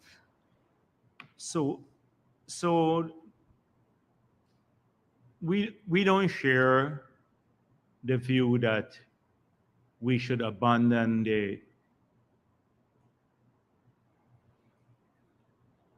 stated goal of reducing the production and the utilization of fossil fuels. The energy transition is fading and is not taking place at the pace at which it should happen, consistent with the UNFCCC targets, is largely because of the failure to do a number of things. One is, I believe, a carbon price that sends a strong signal that renewable energy, or that you would have to pay for the externalities associated with the use of fossil fuel. Two, there's not been, because that is not there, the incentive to put resources at scale and invest those resources in renewable energy is not happening.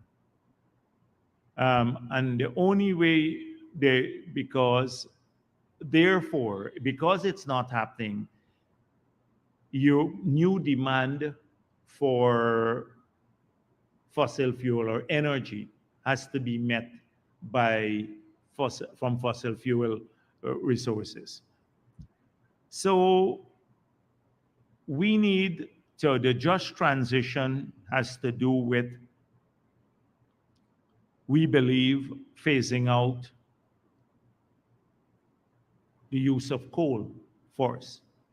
Now, a significant part of the world, particularly the developed world, I'm talking because the developing world still has some reliance on coal, but the developed world should phase out the use of coal. They were moving to ban coal. The UK has now been reopening new coal mines. So that's very polluting. We believe also that the transition has to take place where countries like ours are allowed to move forward, forge forward with our investments. So, frankly, I don't want to go back to the long arguments I made because I've gone through this a million times. We don't share that view. We believe that we must do everything. This might be a fact, the fact that the energy transition is fading. But it doesn't follow that we must abandon.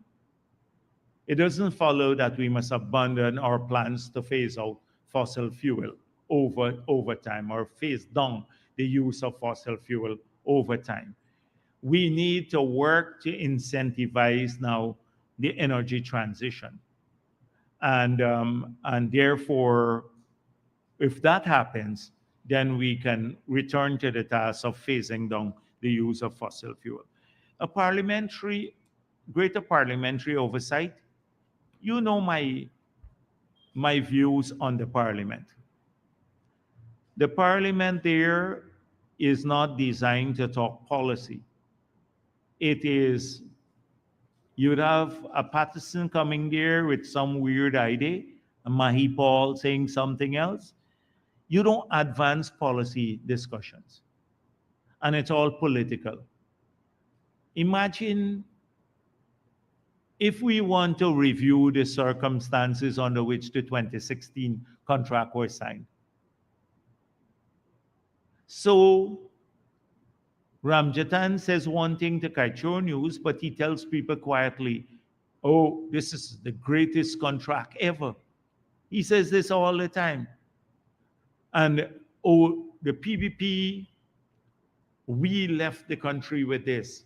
They didn't find oil because of AFC. The oil was found in 2015 under the PPP because of our policies to promote this. They had an exploration contract. They signed a production agreement. At that time, you were supposed to get a better contract.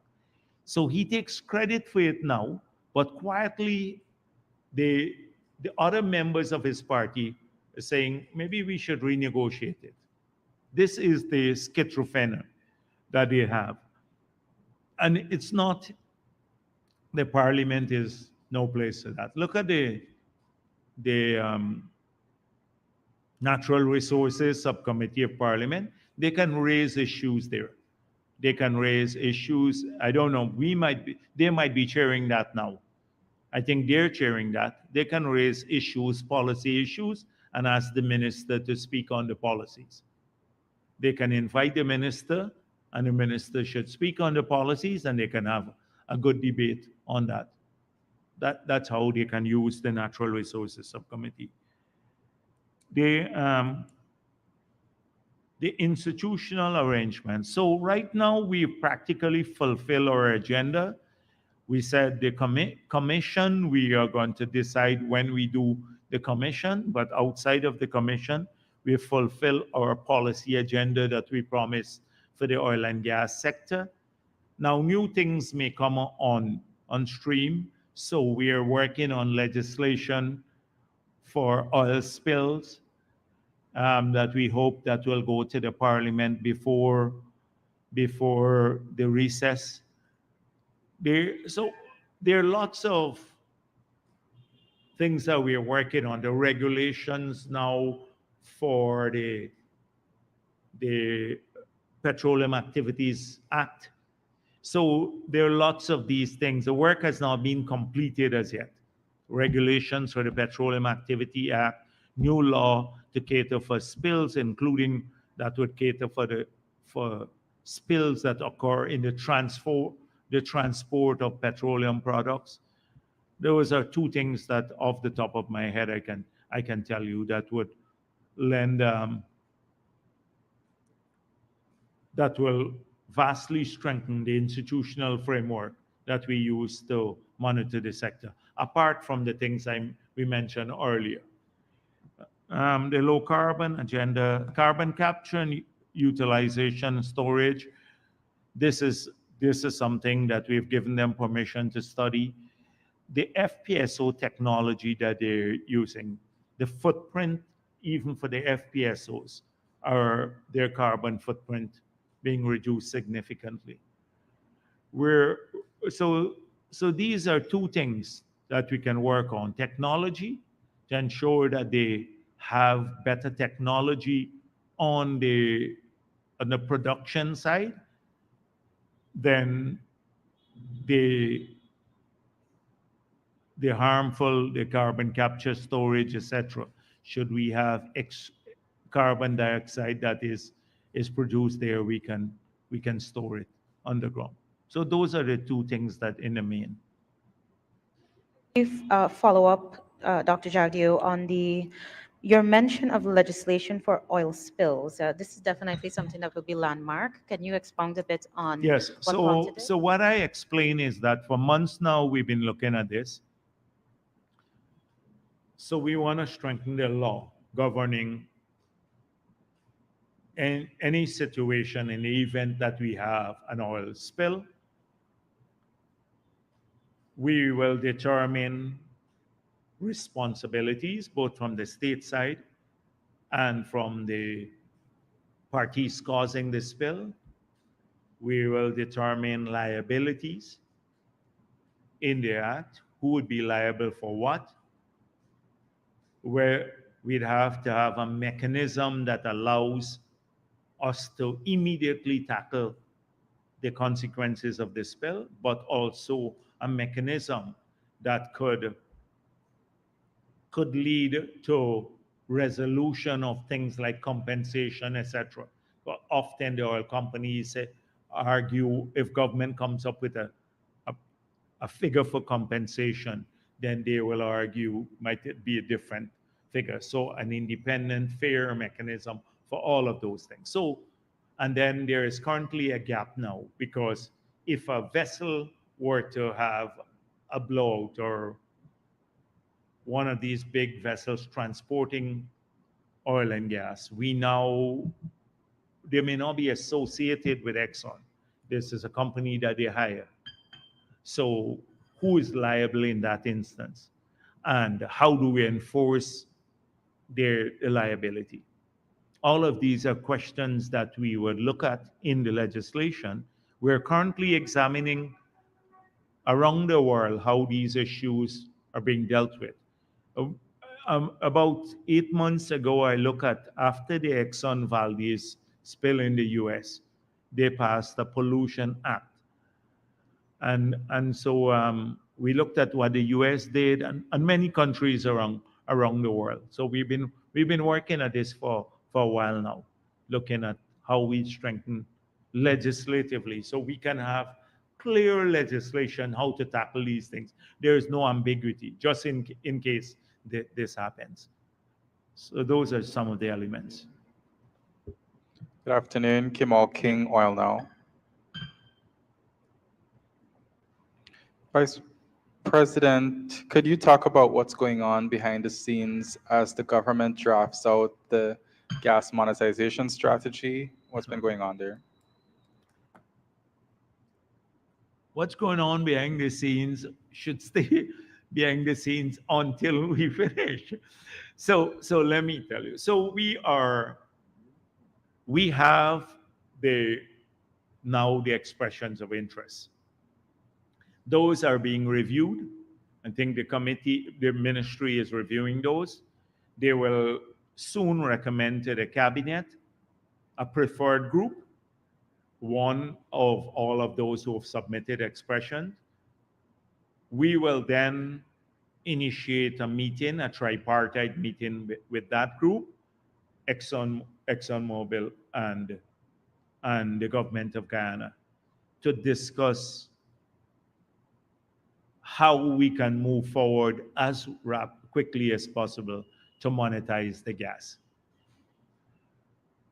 Parallel to that, we are working. We had a briefing paper. We had comments on the briefing paper.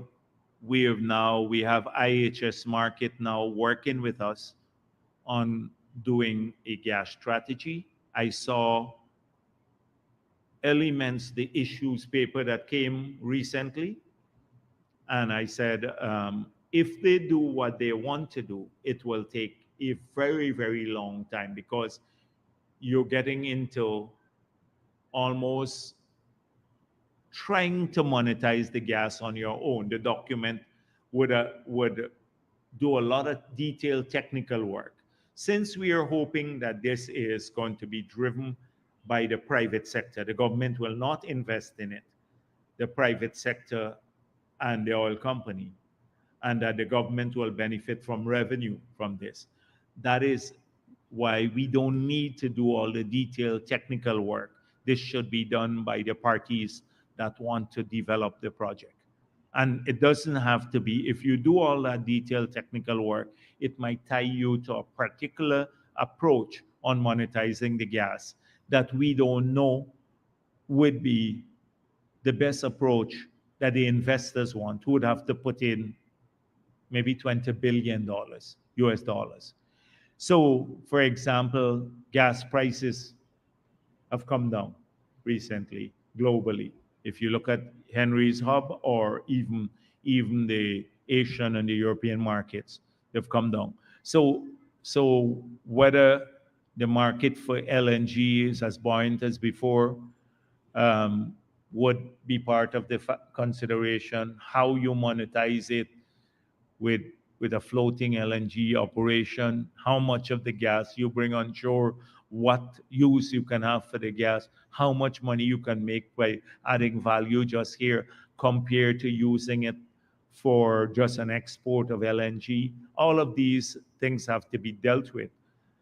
But so all of those are on the table, but I don't want the strategy to focus in great detail on all of those things. The strategy must be more of a broad-based document which speaks about the supportive environment to monetize the gas. Because we can come up with, from the Treasury, to invest. If you look at, if we invest a dollar and lose it, Kaichor News will be going crazy. I saw they said recently, exploration costs, the people are claiming back the exploration costs. We've just had a couple of cases where the prospecting license ended and people spent, like in some of the blocks, nearly $400 million. And they're not gonna, because they didn't move to production level, they're not gonna get back a cent. 400 million US dollars they lost. Norway, if you look at there's a story on Reuters. I was telling some people recently, Norway lost 164 billion US dollars in 2022, I think. $164 billion from their investment in the sovereign wealth fund.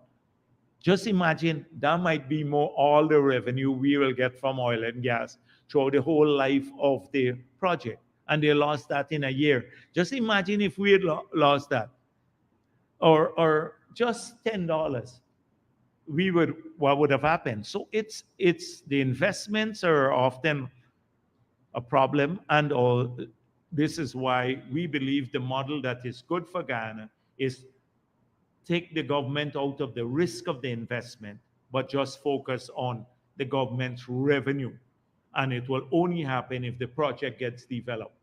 So we have to create a supportive environment so that we can monetize the gas. So that's what's happening. I don't want to tell you about, I can't tell you the specifics, but that's generally what's happening behind the scenes. Do you prefer joint development with Suriname? There is no preference now on our part. We are going to these meetings with a blank slate. We know policy wise what we want. So we want to monetize the gas. We want to make the investment viable based on market conditions so that the investor will put in this large amount of money. We want to maximize the revenue to the government of Guyana.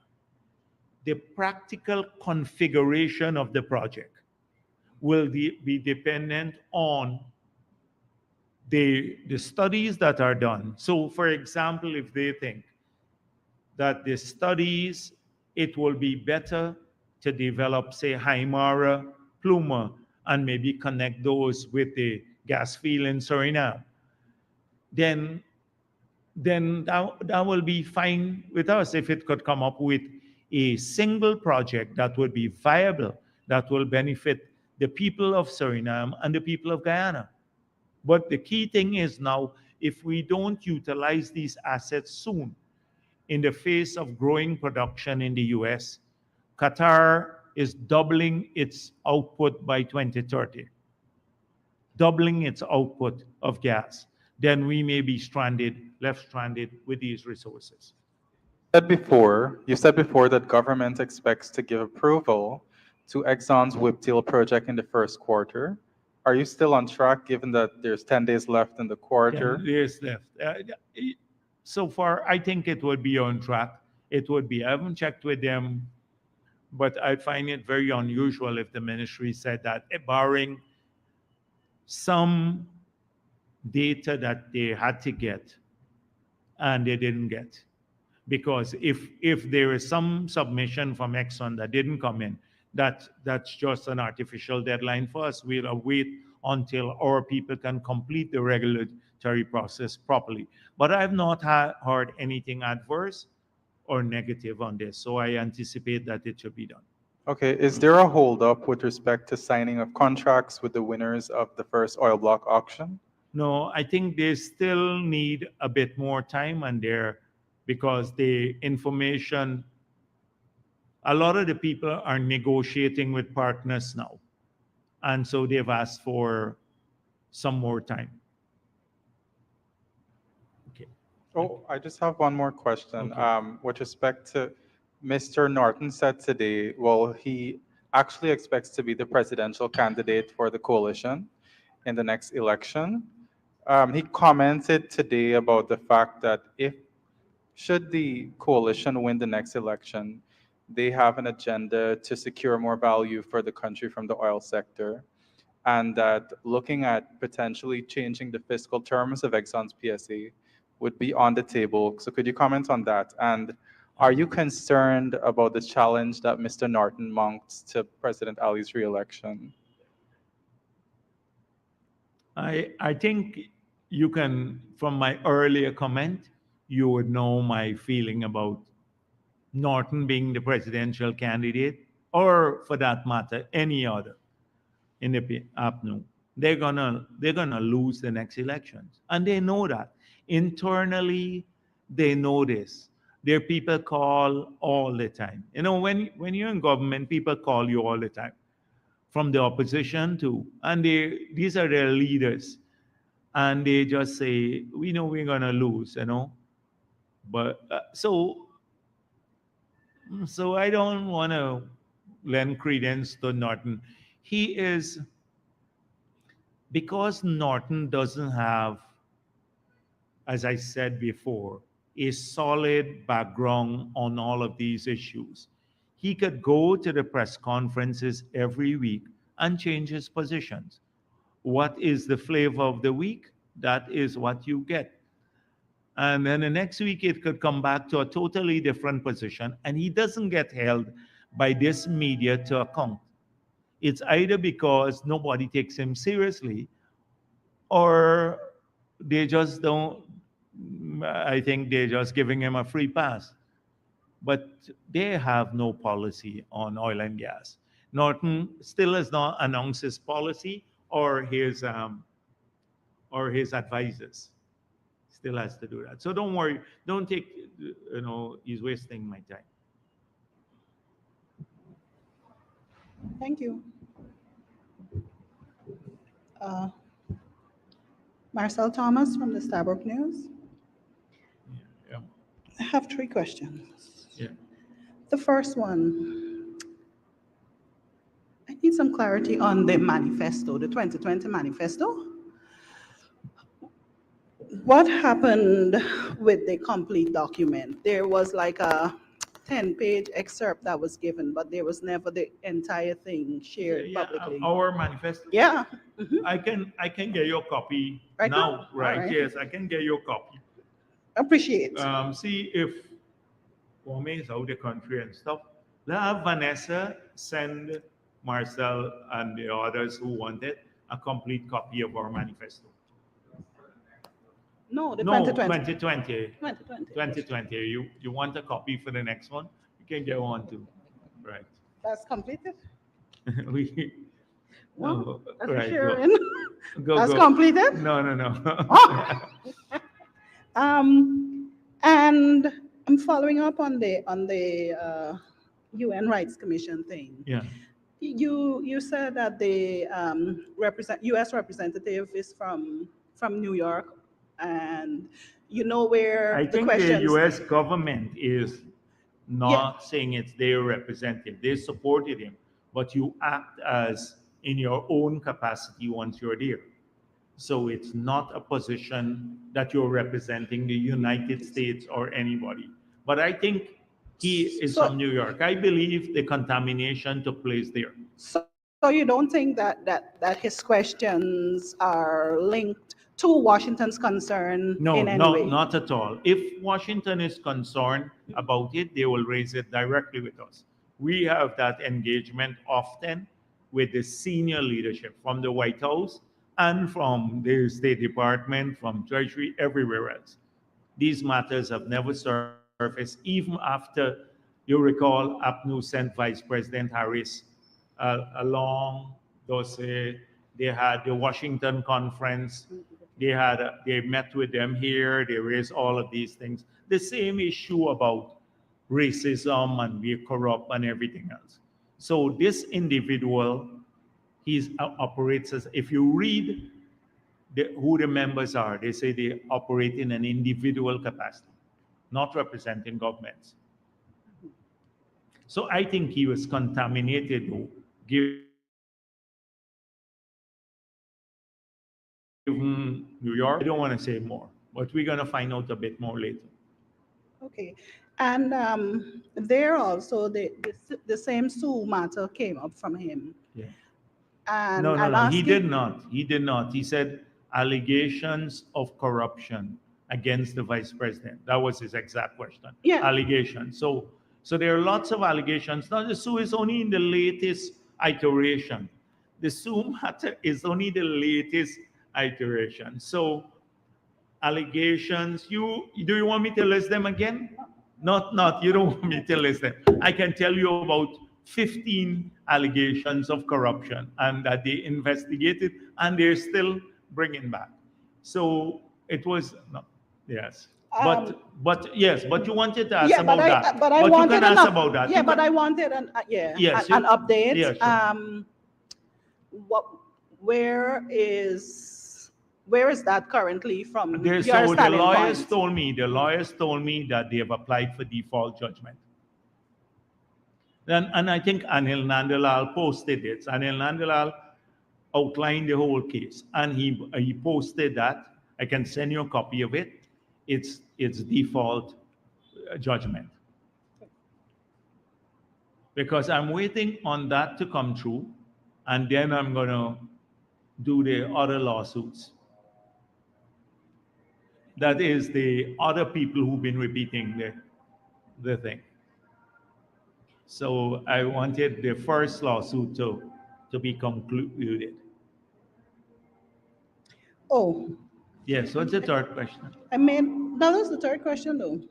But I made a note on when you opened about the same UN thing. Yes. You pointed out that the US and the UK don't allow individual questions to be submitted, Individual complaints, yes. complaints to be Complaints. submitted. You think Guyana is too Liberal? liberal? I think you got to. I'm all for transparency. If APA and I don't believe we should change that or anything there. I believe for transparency's sake, if we are asked to submit a report, the government, that report must be published so the whole world sees it, what we say. Then there are other parties that can submit their reports, and those should be published too, like civil society organization. And then we have the chance to rebut the reports, like the Rickford Burke matter that the guy raised. You know how many times we have dealt with that issue here. Clearly, it hasn't wound its way to him, the responses, but he brought up the matter about persecution. Anybody would know that Rickford Burke is probably one of the vilest racists. And he talks about racism basically, about PPP, Indo-Guyanese owning all of these things. And you're mentioning the name of one of the biggest racists in the world and a criminal. So it has no credibility. But so I can't imagine how that would even surface there for anyone who had done proper research, excepting if he was given a brief by APNU. And that's all we're saying. Make the whole process open because we have had to deal with those in Guyana already. I've had to deal with almost everything at a press conference. People here are not restricted media from asking any questions. They're not restricted. Well, Dr. Culture Jagdeo, News, I have to do some restrictions there soon, but not on content. Though. Yes. Dr. Jagdeo, follow-up question. In light of the fact you bring in some clarity to the fact that these questions have to be asked, they were just questions. The government has some time to respond. Do you think if it No, was... they didn't have to be asked because I think they're stupid questions. I think they're stupid questions. They did not have to be asked, but they were asked.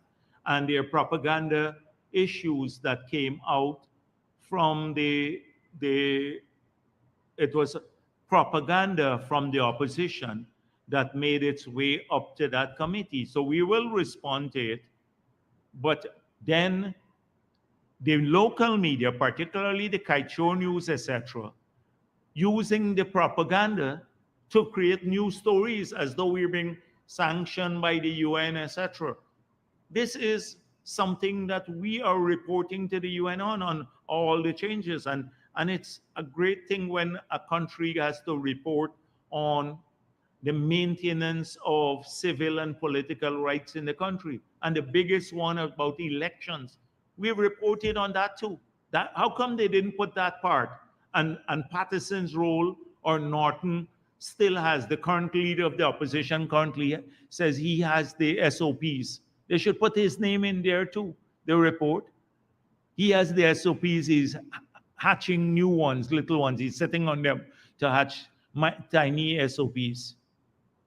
Well, my question generally, Dr. Jagdeo, is as you just said, if it weren't for the deliberate attempts by Kaichor News and other news agencies to twerk the story, in light of the government being aware of this, what does the government plan to do to address these kind of issues? We have tackled, APNU has can't make those arguments here locally where nobody pays attention. So now we got to, in a dedicated way, we got to go back and address these matters internationally. That is why we could have easily stayed away from the Inter-American Convention. But we went there because we have a story to tell. We can do it. We can defend ourselves. But they work by stealth. So when a report pops up somewhere, we're on the back foot. We then find out.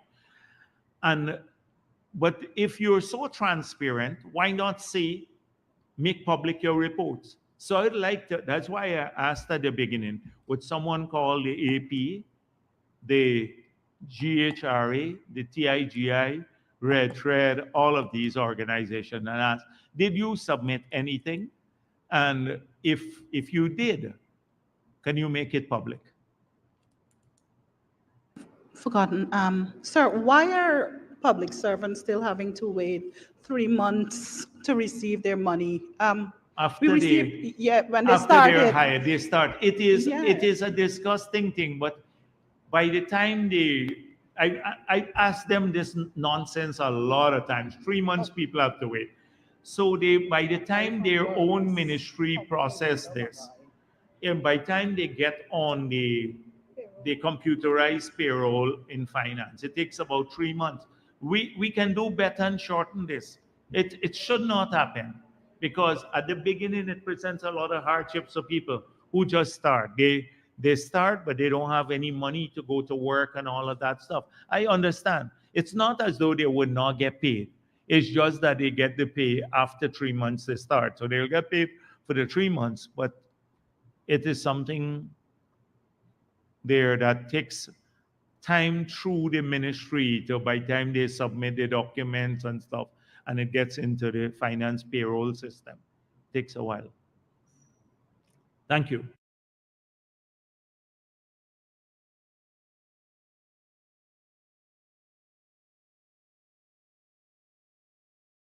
Right here, Guyana ain't going nowhere. We got enough oil to one Guyana.